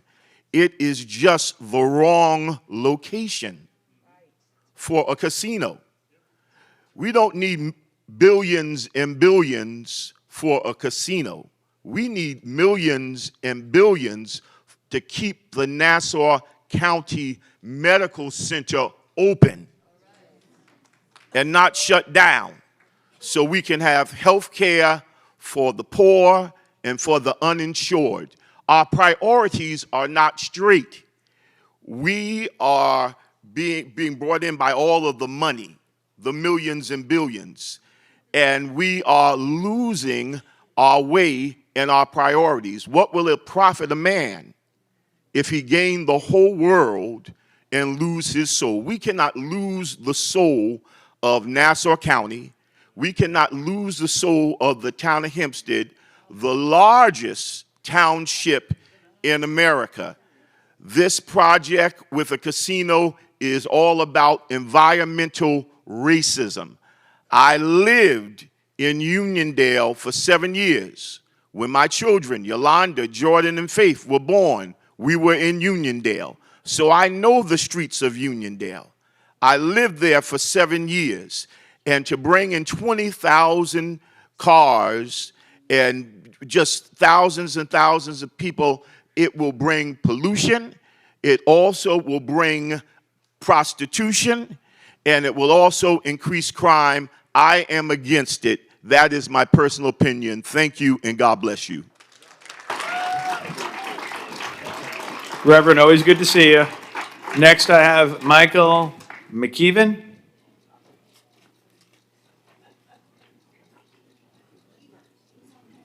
If you just give me a name and address for the record. Yep. Good morning. Mike McKeever speaking. I'm a resident of Garden City, live at 118 Kildare Road, just a few miles from the proposed hub.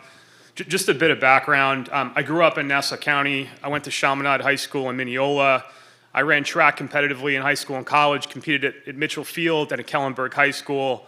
And now I've got 3 young kids, 4, 3, and 1. I come here for free. I'm a volunteer. I took off from work today to be here. I've been an active member of the Say No to the Casino Civic Association.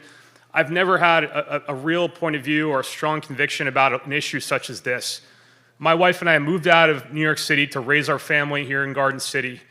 We love the town of Hempstead. I take my kids to the Long Island Children's Museum. I take my kids to the Air and Space Museum. My 3-year-old loves the Firefighter Museum.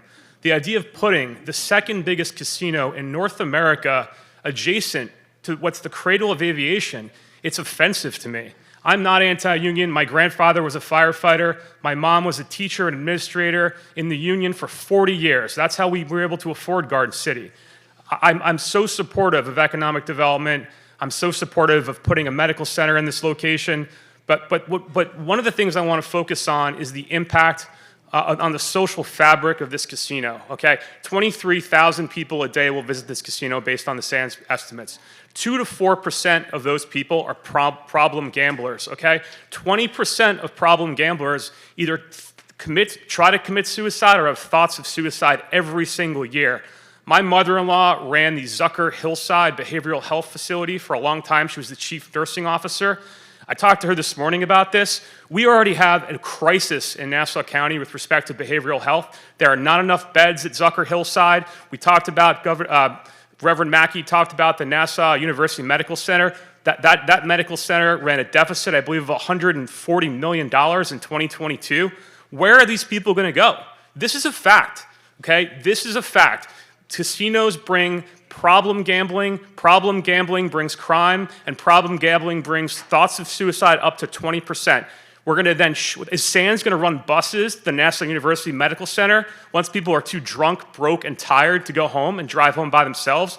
We are going to bear the burden of these costs, and these are costs that need to be factored into this EIS, okay? Behavioral health costs, capacity that the town and the county does not have, okay? The other thing I want to raise, this experiment, the second biggest casino in North America, right next to this residential property. Do you know where the largest casino in North America is? It's in Oklahoma, in Love County, a county about the same size as Nassau County, population 10,000. So we have the population density of, I think, 300 times that, and we're going to introduce that type of property here. This makes no sense. We got to stop it. Okay, thanks, Mr. McKeever. Next I have, ladies and gentlemen, please. Next I have Tim McCarthy. Tim McCarthy. Good afternoon. If you give your name and address for the record. Good afternoon. I understand we can only speak once, and because I love doing these meetings so much, I'm going to defer my time to the later There's no session. deferring of time. You get one shot at this. You're not deferring time. So would you like to speak? Okay, sure. Okay. Tim McCarthy. My address is 343 Rockaway Street, Islip Terrace, New York. No, I am not from Nassau County. I'm not from the town of Hempstead, but this will affect me as a Suffolk County resident because of the revenues that will produce. We've heard a couple of things today about development, and it almost seems like deja vu being at this microphone again, because 15 years ago we spoke about a project, the Lighthouse project that Charles Wang wanted to develop here. And that got knocked down, and for 15 years, it's been an asphalt parking lot. The Nassau Coliseum has lost its luster, lost its hockey team, and is operating probably at 10% of what it used to. This economic engine, this economic driver would be substantial for Long Island, substantial for everyone living in the community, help level, maybe level property taxes for once. Maybe something this big will finally normalize the taxes around here, being such a good income generator. But to say just to put a resort there, let's think of something different. Let's not put a casino, let's put a resort. You put a resort in a place that draws people.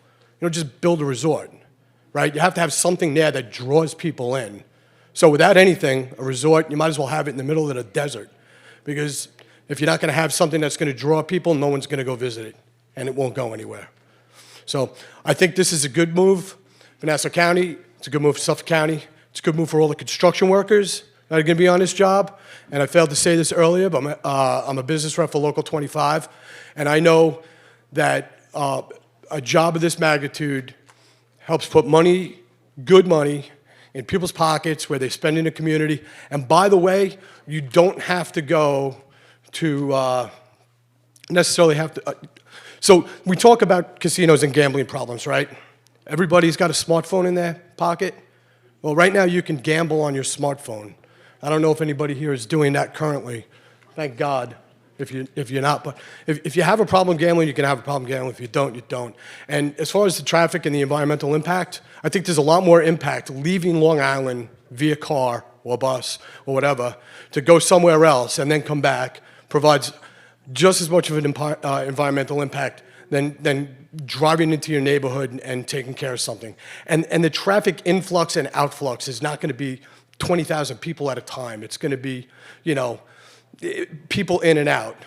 They built Jake's over there by me, and I haven't seen a single traffic implication with that yet. Thank you. Thank you very much for coming in.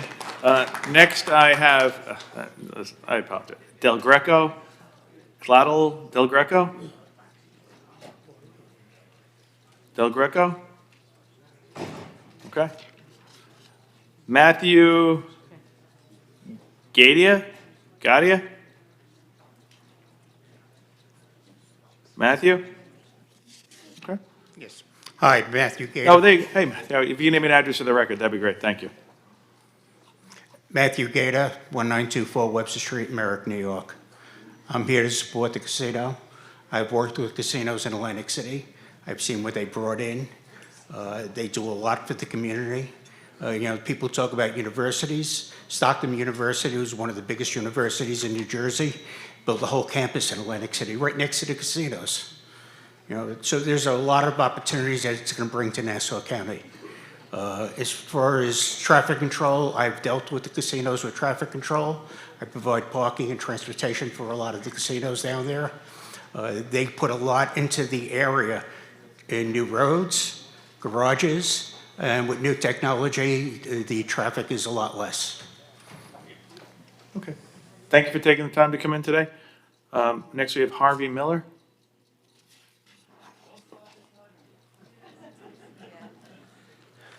Good afternoon. If you give your name and address of the record. Yeah, 105 Betty Road, East Meadow, New York.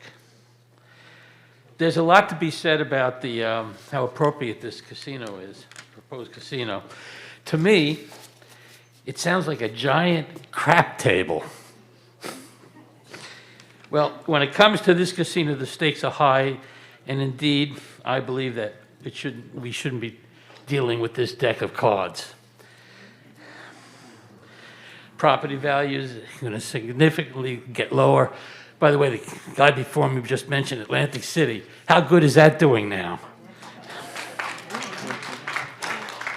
Atlantic City, crime increase, Is that going to happen in Uniondale? Congestion, water environmental issues. We're already above the aquifer limits, as has been said. Noise, gambling addiction. All that money's going to come in, right? From where? Yeah, a few people will be eating in the restaurants, but a lot of it is going to come from the gambling addiction. I mean, that's the point, right? Takes money away from the local businesses, sort of like a vacuum. It'll suck the money right out of where it's going. The way it was initially rushed under the table makes one wonder what other things went under the table. The proposal to make this part of Nassau into Manhattan is another ugly thing that takes away from open space of our skies. With a slick sales routine, I love that. Impressed with the Christmas party. It's called a sales job, whoever said that. Promises that their community will be, it'll be done responsibility. Another sales job. Transparency, like I said, slipped under the table. Now it's going to be transparent, but what did it take to get to this point? The size, the $1 billion, first time $1 billion in Nassau County. There's good reason why Nassau doesn't want to become Manhattan, you know. So,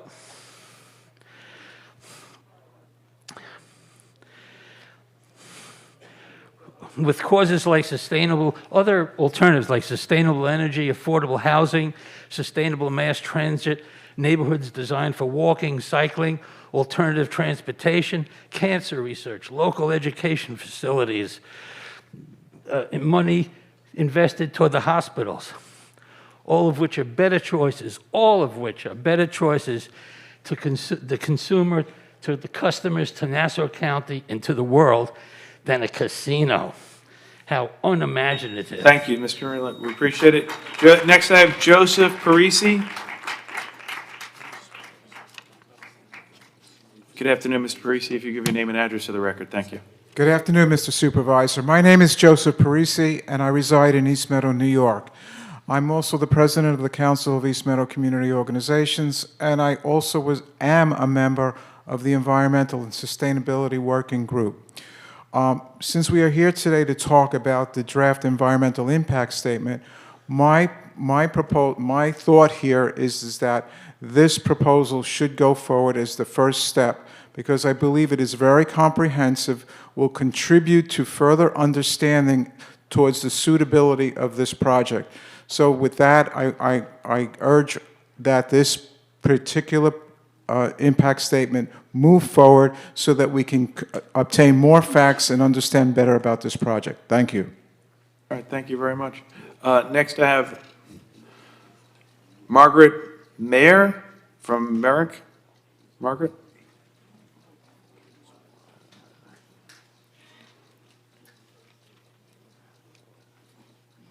Good afternoon. Your name and address to the record. Thank you. Yes, hi. My name is Margaret Marr, and I'm from Merrick, New York. And I just want to thank you for having this so people can, speak their views. All right. First of all, I just want to let you know I am so pro-union. I come from a blue family. My brothers and my father are police officers, Nassau County, New York City, and my husband's New York City firefighter. So I love unions. My concern is that the casino is next to 2 colleges.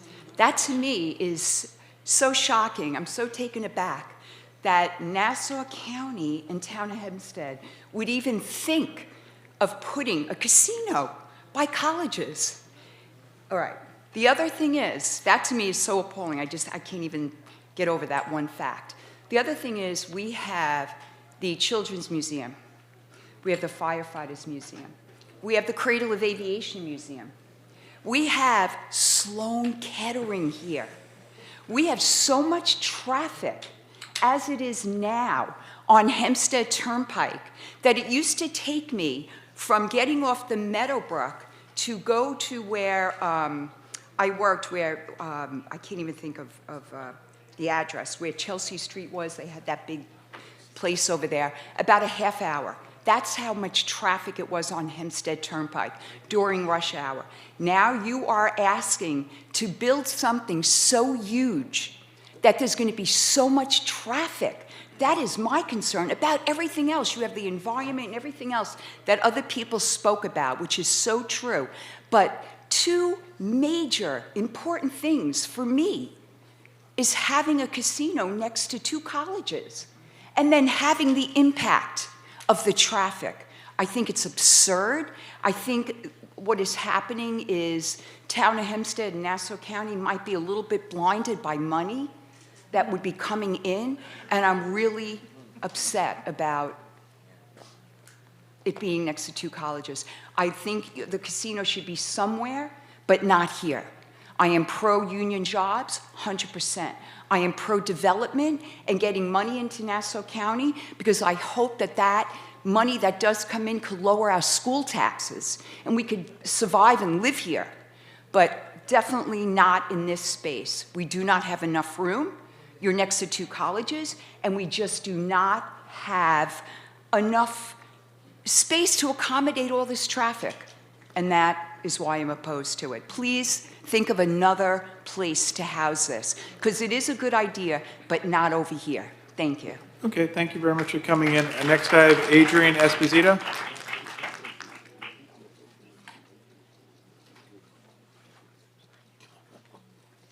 Adrian Esposito? There you go. Oh, there you go. Right here. Name and address, Adrian. Thank you very much. Good afternoon. I'm Adrian Esposito, Executive Director of Citizens Campaign for the Environment. We're at 225 Main Street in Farmingdale, New York. This is an environmental hearing, so we are here to offer environmental topics to be discussed in the draft environmental impact study. I do want to say, however, that I'm compelled to say I've heard a lot today about people concerned about traffic and air and water. But frankly, no matter what we put there, we're going to have more traffic, we're going to use water, we're going to have energy consumption, and we're going to have waste generation. The question is, are we going to develop that area with a company that believes in environmental stewardship, or are we going to develop that area with a company that doesn't care about our environment? We appreciate the fact that Sands came to us early, flew in their sustainability director, and we sat for 3 hours, and she said, what do I need to know about Long Island's environment? How are we going to be good caretakers of the environment? The Lighthouse mission proposed in 2000, or the Lighthouse project proposed in 2007, they didn't want to talk about the environment, and they went down in flames.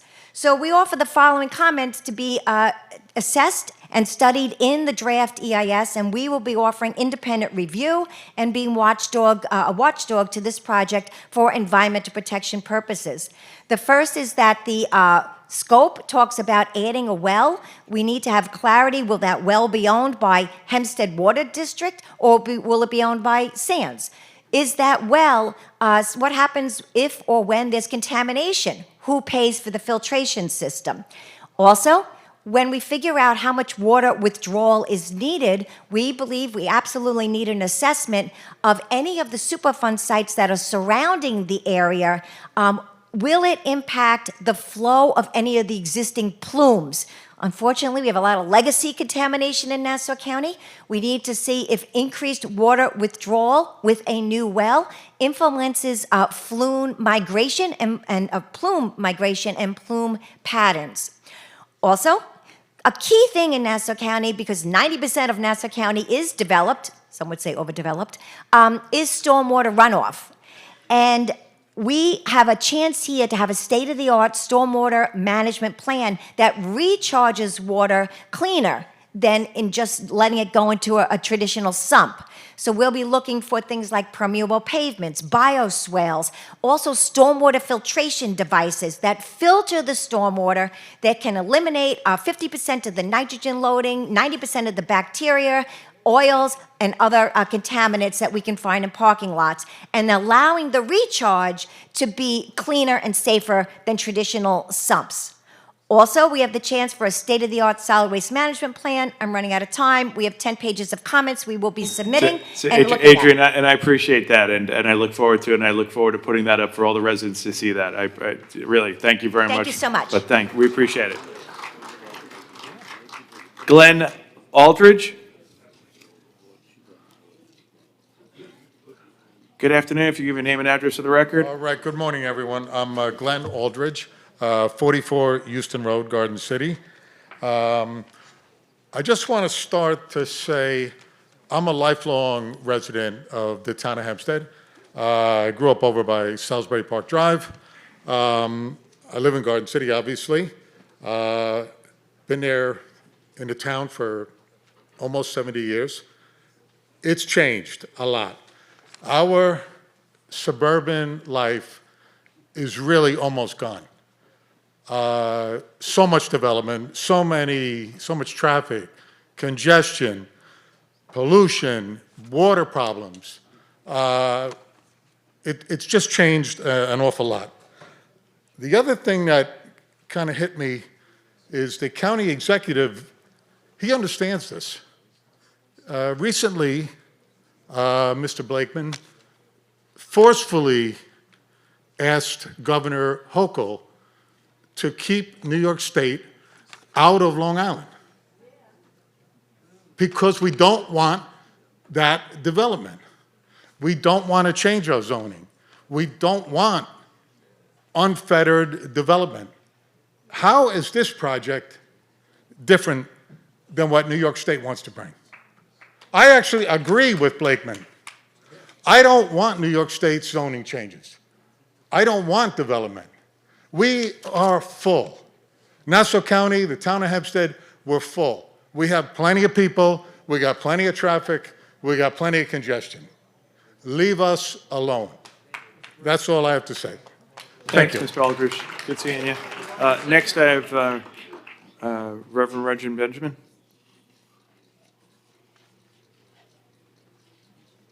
Reverend Benjamin? Okay. Next, I have Deborah Izzo.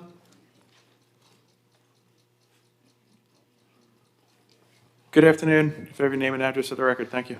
Good afternoon. My name is Deborah Izzo. I live at 802 Sutton Court in Uniondale. Yes, I live in Uniondale too.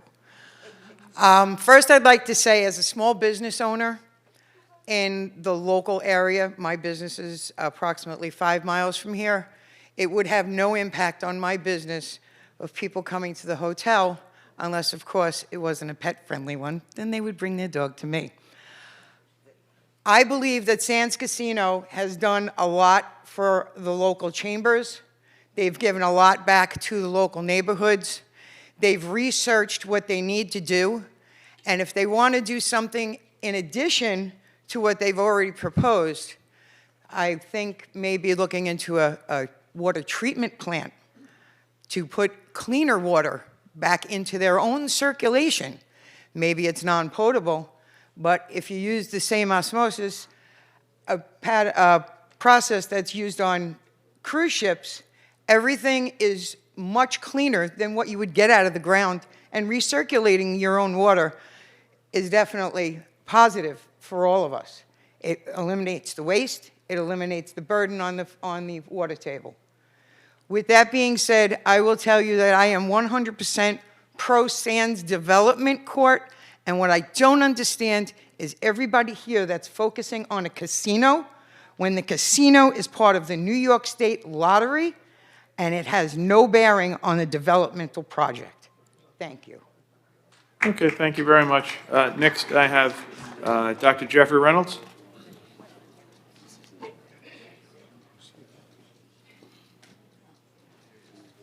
Good afternoon, Doctor. If your name and address for the record. Sure. It's Dr. Jeffrey Reynolds. I'm President and CEO of Family and Children's Association, located at 377 Oak Street in Garden City, just about a mile from here. We also operate a behavioral health clinic about a mile from here. I will tell you at the outset, when I heard about this proposed project, I wasn't thrilled. As you heard from another speaker earlier, we do have a behavioral health crisis. We have a lot of things happening in our community. But over the course of the past 18 months, I've had more than 24 meetings with Sands to talk about problem gambling, to talk about the use of alcohol on site, to talk about trafficking and other issues. And in each and every one of those meetings, they've offered more details and more support about how to remediate those potential problems. The reality is the incidence of problem gambling in the general population is relatively low. It hovers at about 2.5%. We've got some plans in place to deal with the 2.5%. The problem gambling director from Sands has met with me twice.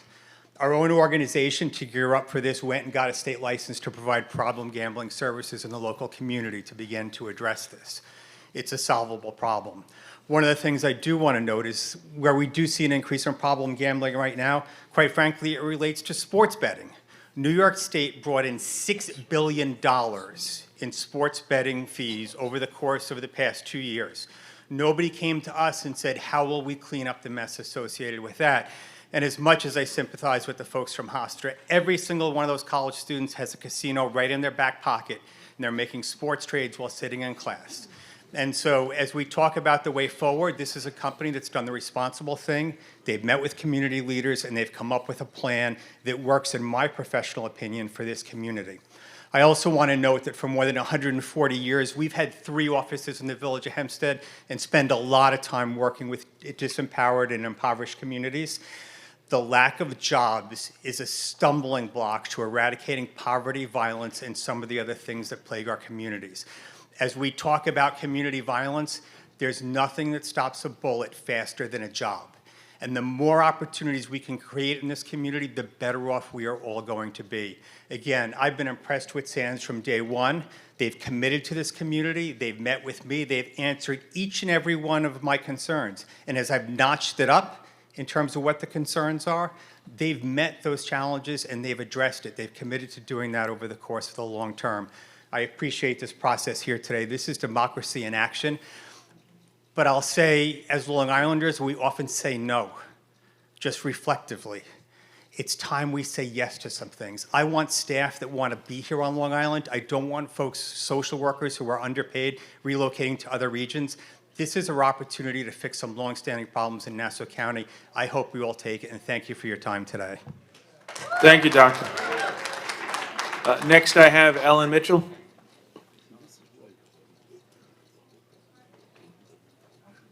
Ellen Mitchell.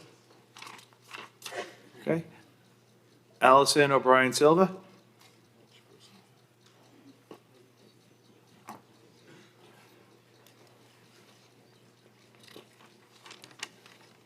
Hi, good afternoon. Name and address for the record. Thanks. My name is Allison O'Brien Silva. I live in Manhasset, but I grew up in East Meadow, a short walk across Hempstead Turnpike from where we stand. I am one of the thousands of county residents who are part of the Say No to the Casino Civic Association. I first respectfully urge you to require everyone speaking today to not only disclose where they live and who they represent, but also how much money their organization has received or has been promised from our local government and or Sands itself. In another era, some of these payments would have been called bribes, but I digress. Next, I'd like to acknowledge that this hearing is skirting the law. The judge's ruling in the case of Hofstra versus Nassau County clearly states that the county's process to transfer the lease is null and void and must be restarted in accordance with open meetings laws, and SECRA should be done as part of the county's process, not the town's. A note from the Sands lawyers, claiming they have the land, wouldn't pass muster in court, and it's shameful that you're moving forward before land control issues are resolved. The documents online tell a sobering story of a future where Sands has latched itself into our community like a cancer, and we are its unwitting host, slowly dying as the cancer feeds. It's a story of the inordinate demands on our fragile water, sewage, and waste disposal infrastructure and our power grid. They need to dig new wells and build out additional power generation capacity to meet their thirsty needs for our resources. In the docks, 30 megawatts of power would power enough homes covering double the amount in East Meadow alone. They tell a story of increases in air pollution into communities already designated by the DEC as overburdened from pollution and climate change. They describe increases in light pollution, including a sky glaze that a recent study shows can cause macular degeneration. They warn of demands on our already overburdened roads and parkways, causing even more traffic, yet the massive harms from increases in gambling addiction and crime were barely noted. Nothing in this colossal proposal can be mitigated. In fact, the most substantive way Sands proposes to mitigate is to offer breadcrumbs of payoffs, money. See page 6 of the draft scope document. Our community will make drastic sacrifices in homage to what would be the second largest casino floor in the country, nestled in a 4 million square foot structure almost twice the size of Roosevelt Field. And all for what? So you can all walk away with a few extra million a year in your budget. Town of Hempstead will get a measly 0.5% of Sands' $2 billion in gambling losses that will come mostly from our local community. Sands gets the rest. What a dreadful return on investment and a steep price for your constituents to pay. But wait, you'll say, there's union jobs. I want them to work, but I need them to support us too. The unions will be needed to build whatever you decide to put there. You have a responsibility to your constituents, not the predatory gambling company Las Vegas Sands. I'm confident that after you digest the scale of this proposal, you will reject this behemoth proposal and stay true. Thank you so much. We appreciate it. Save our suburbs. We're going to call up, you didn't put it down, it's Samadzik from Wanta? Samadzik? Oh, okay. Noah Probert?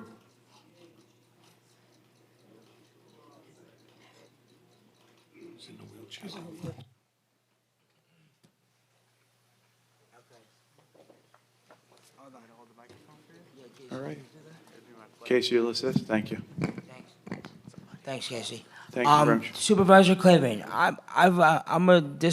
I'm a self-advocate for people with disabilities, but where is if you build a casino, what's going to happen to the disabled? I mean, if you build it, it's up to. I mean, we need to know what's going to happen with the accessibility. It's not outlined in any plan. I mean, is there any way we can look into that? I mean, I'm here supporting I've been a self-advocate for many, many years, and I'm yes against I'm here to, say yes to the casino, but we need to know where the accessibility is. Thank you. Thank you very much. We appreciate it. Anthony Fargone? Anthony Fargone? Okay. Kyle Texter? Thank you. Good afternoon. If you give your name and address for the record. Thank you. Hey, Kyle Texter, Garden City, New York. Thanks for letting me speak today. It's a little intimidating with everyone here. I have three main reasons to oppose a casino, though if I got invited to the Sands Christmas party, that may change. Excuse me. The first is crime increases. The second would be the expected tax revenues and the cost that comes with it. And then third would be the moral decline that we would see as a result of the casino. Excuse me. There's a paper titled Casino Crime and Community Costs by Earl Grinholz and David Mustard.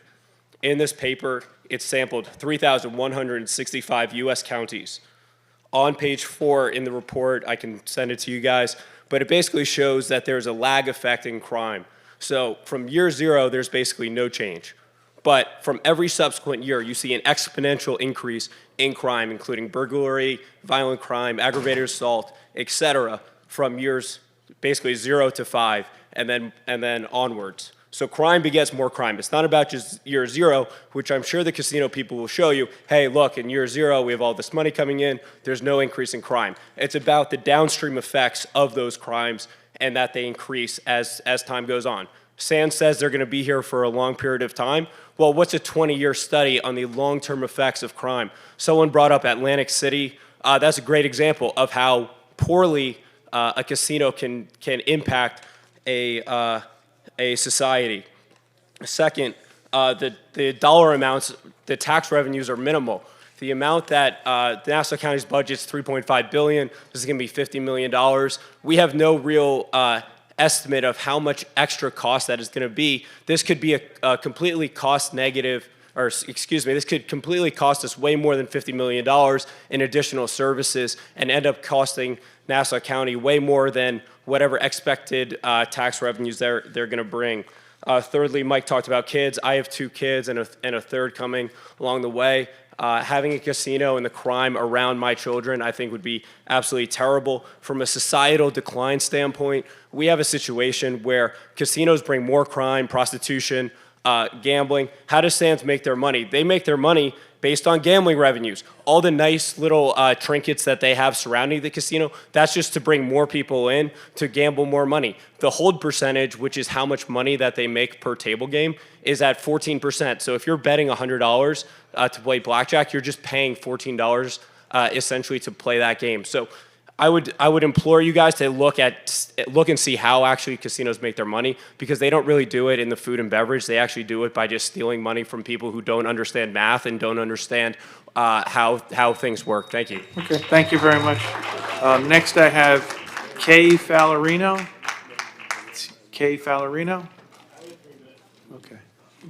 Hi, good afternoon. If you give your name and address for the record, thank you. Kay Fallerino, I'm from Levittown, New York. I oppose this building of the casino. Please try and figure out something else to do for the Nassau Coliseum. It is the Nassau Veterans Coliseum. It is not the Sands Casino. We're not looking for another casino to be built here on Long Island. This is not the place. This is not the location. I am for jobs, so try to come up with something that is better set for the community. I mean, you have Mitchell Field. You want to change the complexion by rezoning and changing it into what? That's what I want to know.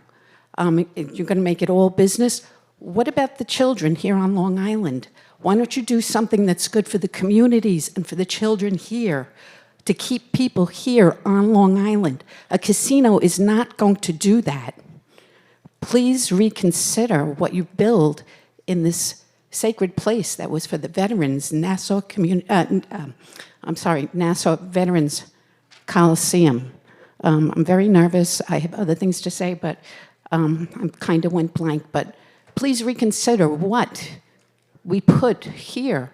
We've all talked about the land, we've talked about the air, we've talked about the water, but what about the families that live here? It's going to have a negative effect on all the families that live on Long Island. People are leaving Long Island now because of the quality of life has gone down. I have lived on Long Island for all 66 years of my life. I'm considering leaving Long Island because of what is being done to it. I mean, I don't want to use the term, but I mean, I'm not going to say that. Please think of something to do for the children. Maybe make more athletic centers there. You could put, instead of having, the casino there, have it for, it's like sports programs for the high schools, for the middle schools, for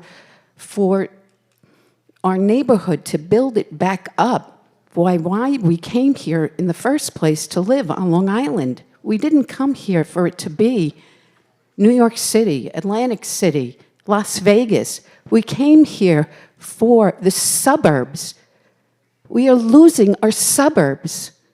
This is not the project for us.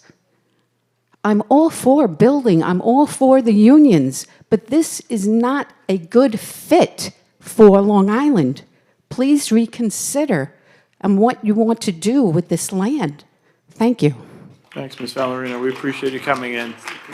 If you want to supplement it, as I said, you didn't have to be nervous. You can always send in an email or writing. It's included as part of the record, and we'll review it. Next, I have Brian McKeever.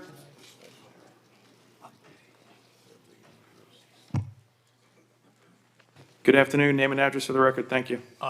Good morning. My name's Brian McKeever. I'm a resident of Garden City at 118 Wayford Terrace, Garden City. I've been a lifelong resident of Long Island, town of Hempstead, and I've lived in Garden City for the last 35 years. I am very much against the casino, and I just wanted to make one observation that was touched on this morning about the Sands Corporation. They have a market capitalization of $40 billion. That was mentioned as a New York Stock Exchange listed company. But residents should know they also have $5.5 billion of cash and securities. And in the last 12 years or 10 years, they have returned $22.3 billion to their shareholders. This is a company that now seeks tax-exempt financing for this project through the Nassau IDA. I don't think they need that, and I think they should pay their fair share. I wanted to touch briefly on the social impact of this proposed development. The tax revenues accrue to New York State, the County of Nassau, and the Town of Hempstead. But the tax revenue comes from the gambling losses of our patrons. And the social costs such as crime, DWI, DUI, bankruptcies are all borne by the local communities. Other administrative costs, police, fire, safety precautions are all borne locally.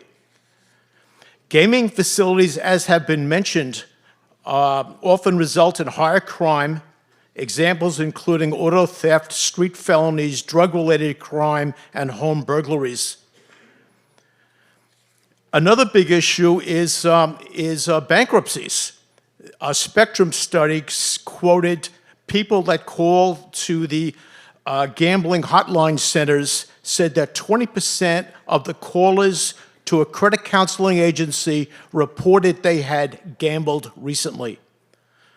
Other important social impacts are worker productivity, declining worker productivity, depression, suicide, and divorce. So I think we need to think of a better opportunity for this land in Nassau County. Thank you very much. Thank you for coming in. Next, I have Matthew Ardericher. Darcher. Mr. Darcher, if you give your name and address for the record, thank you. My name is Matthew Darchev. I'm a resident of Westbury and a student at Hofstra University. I am coming here today to express my very strong disapproval of the current lease deal for the casino to be built on the Nassau hub. As it stands, the deal rips off Nassau taxpayers and small businesses. The deal needs to be torn up and rewritten to be more fair. Under the current deal, the Sands Casino is exempt from the taxes that regular Nassau taxpayers must pay. Instead, the casino pays a fixed sum to the Nassau County government. So whether the casino earns $1 billion, $10 billion, $100 billion in profit, they will still be paying us the same amount. If we, the peasants, the common people, earn more money, we pay more in taxes. Our house goes up in value, more taxes. Our business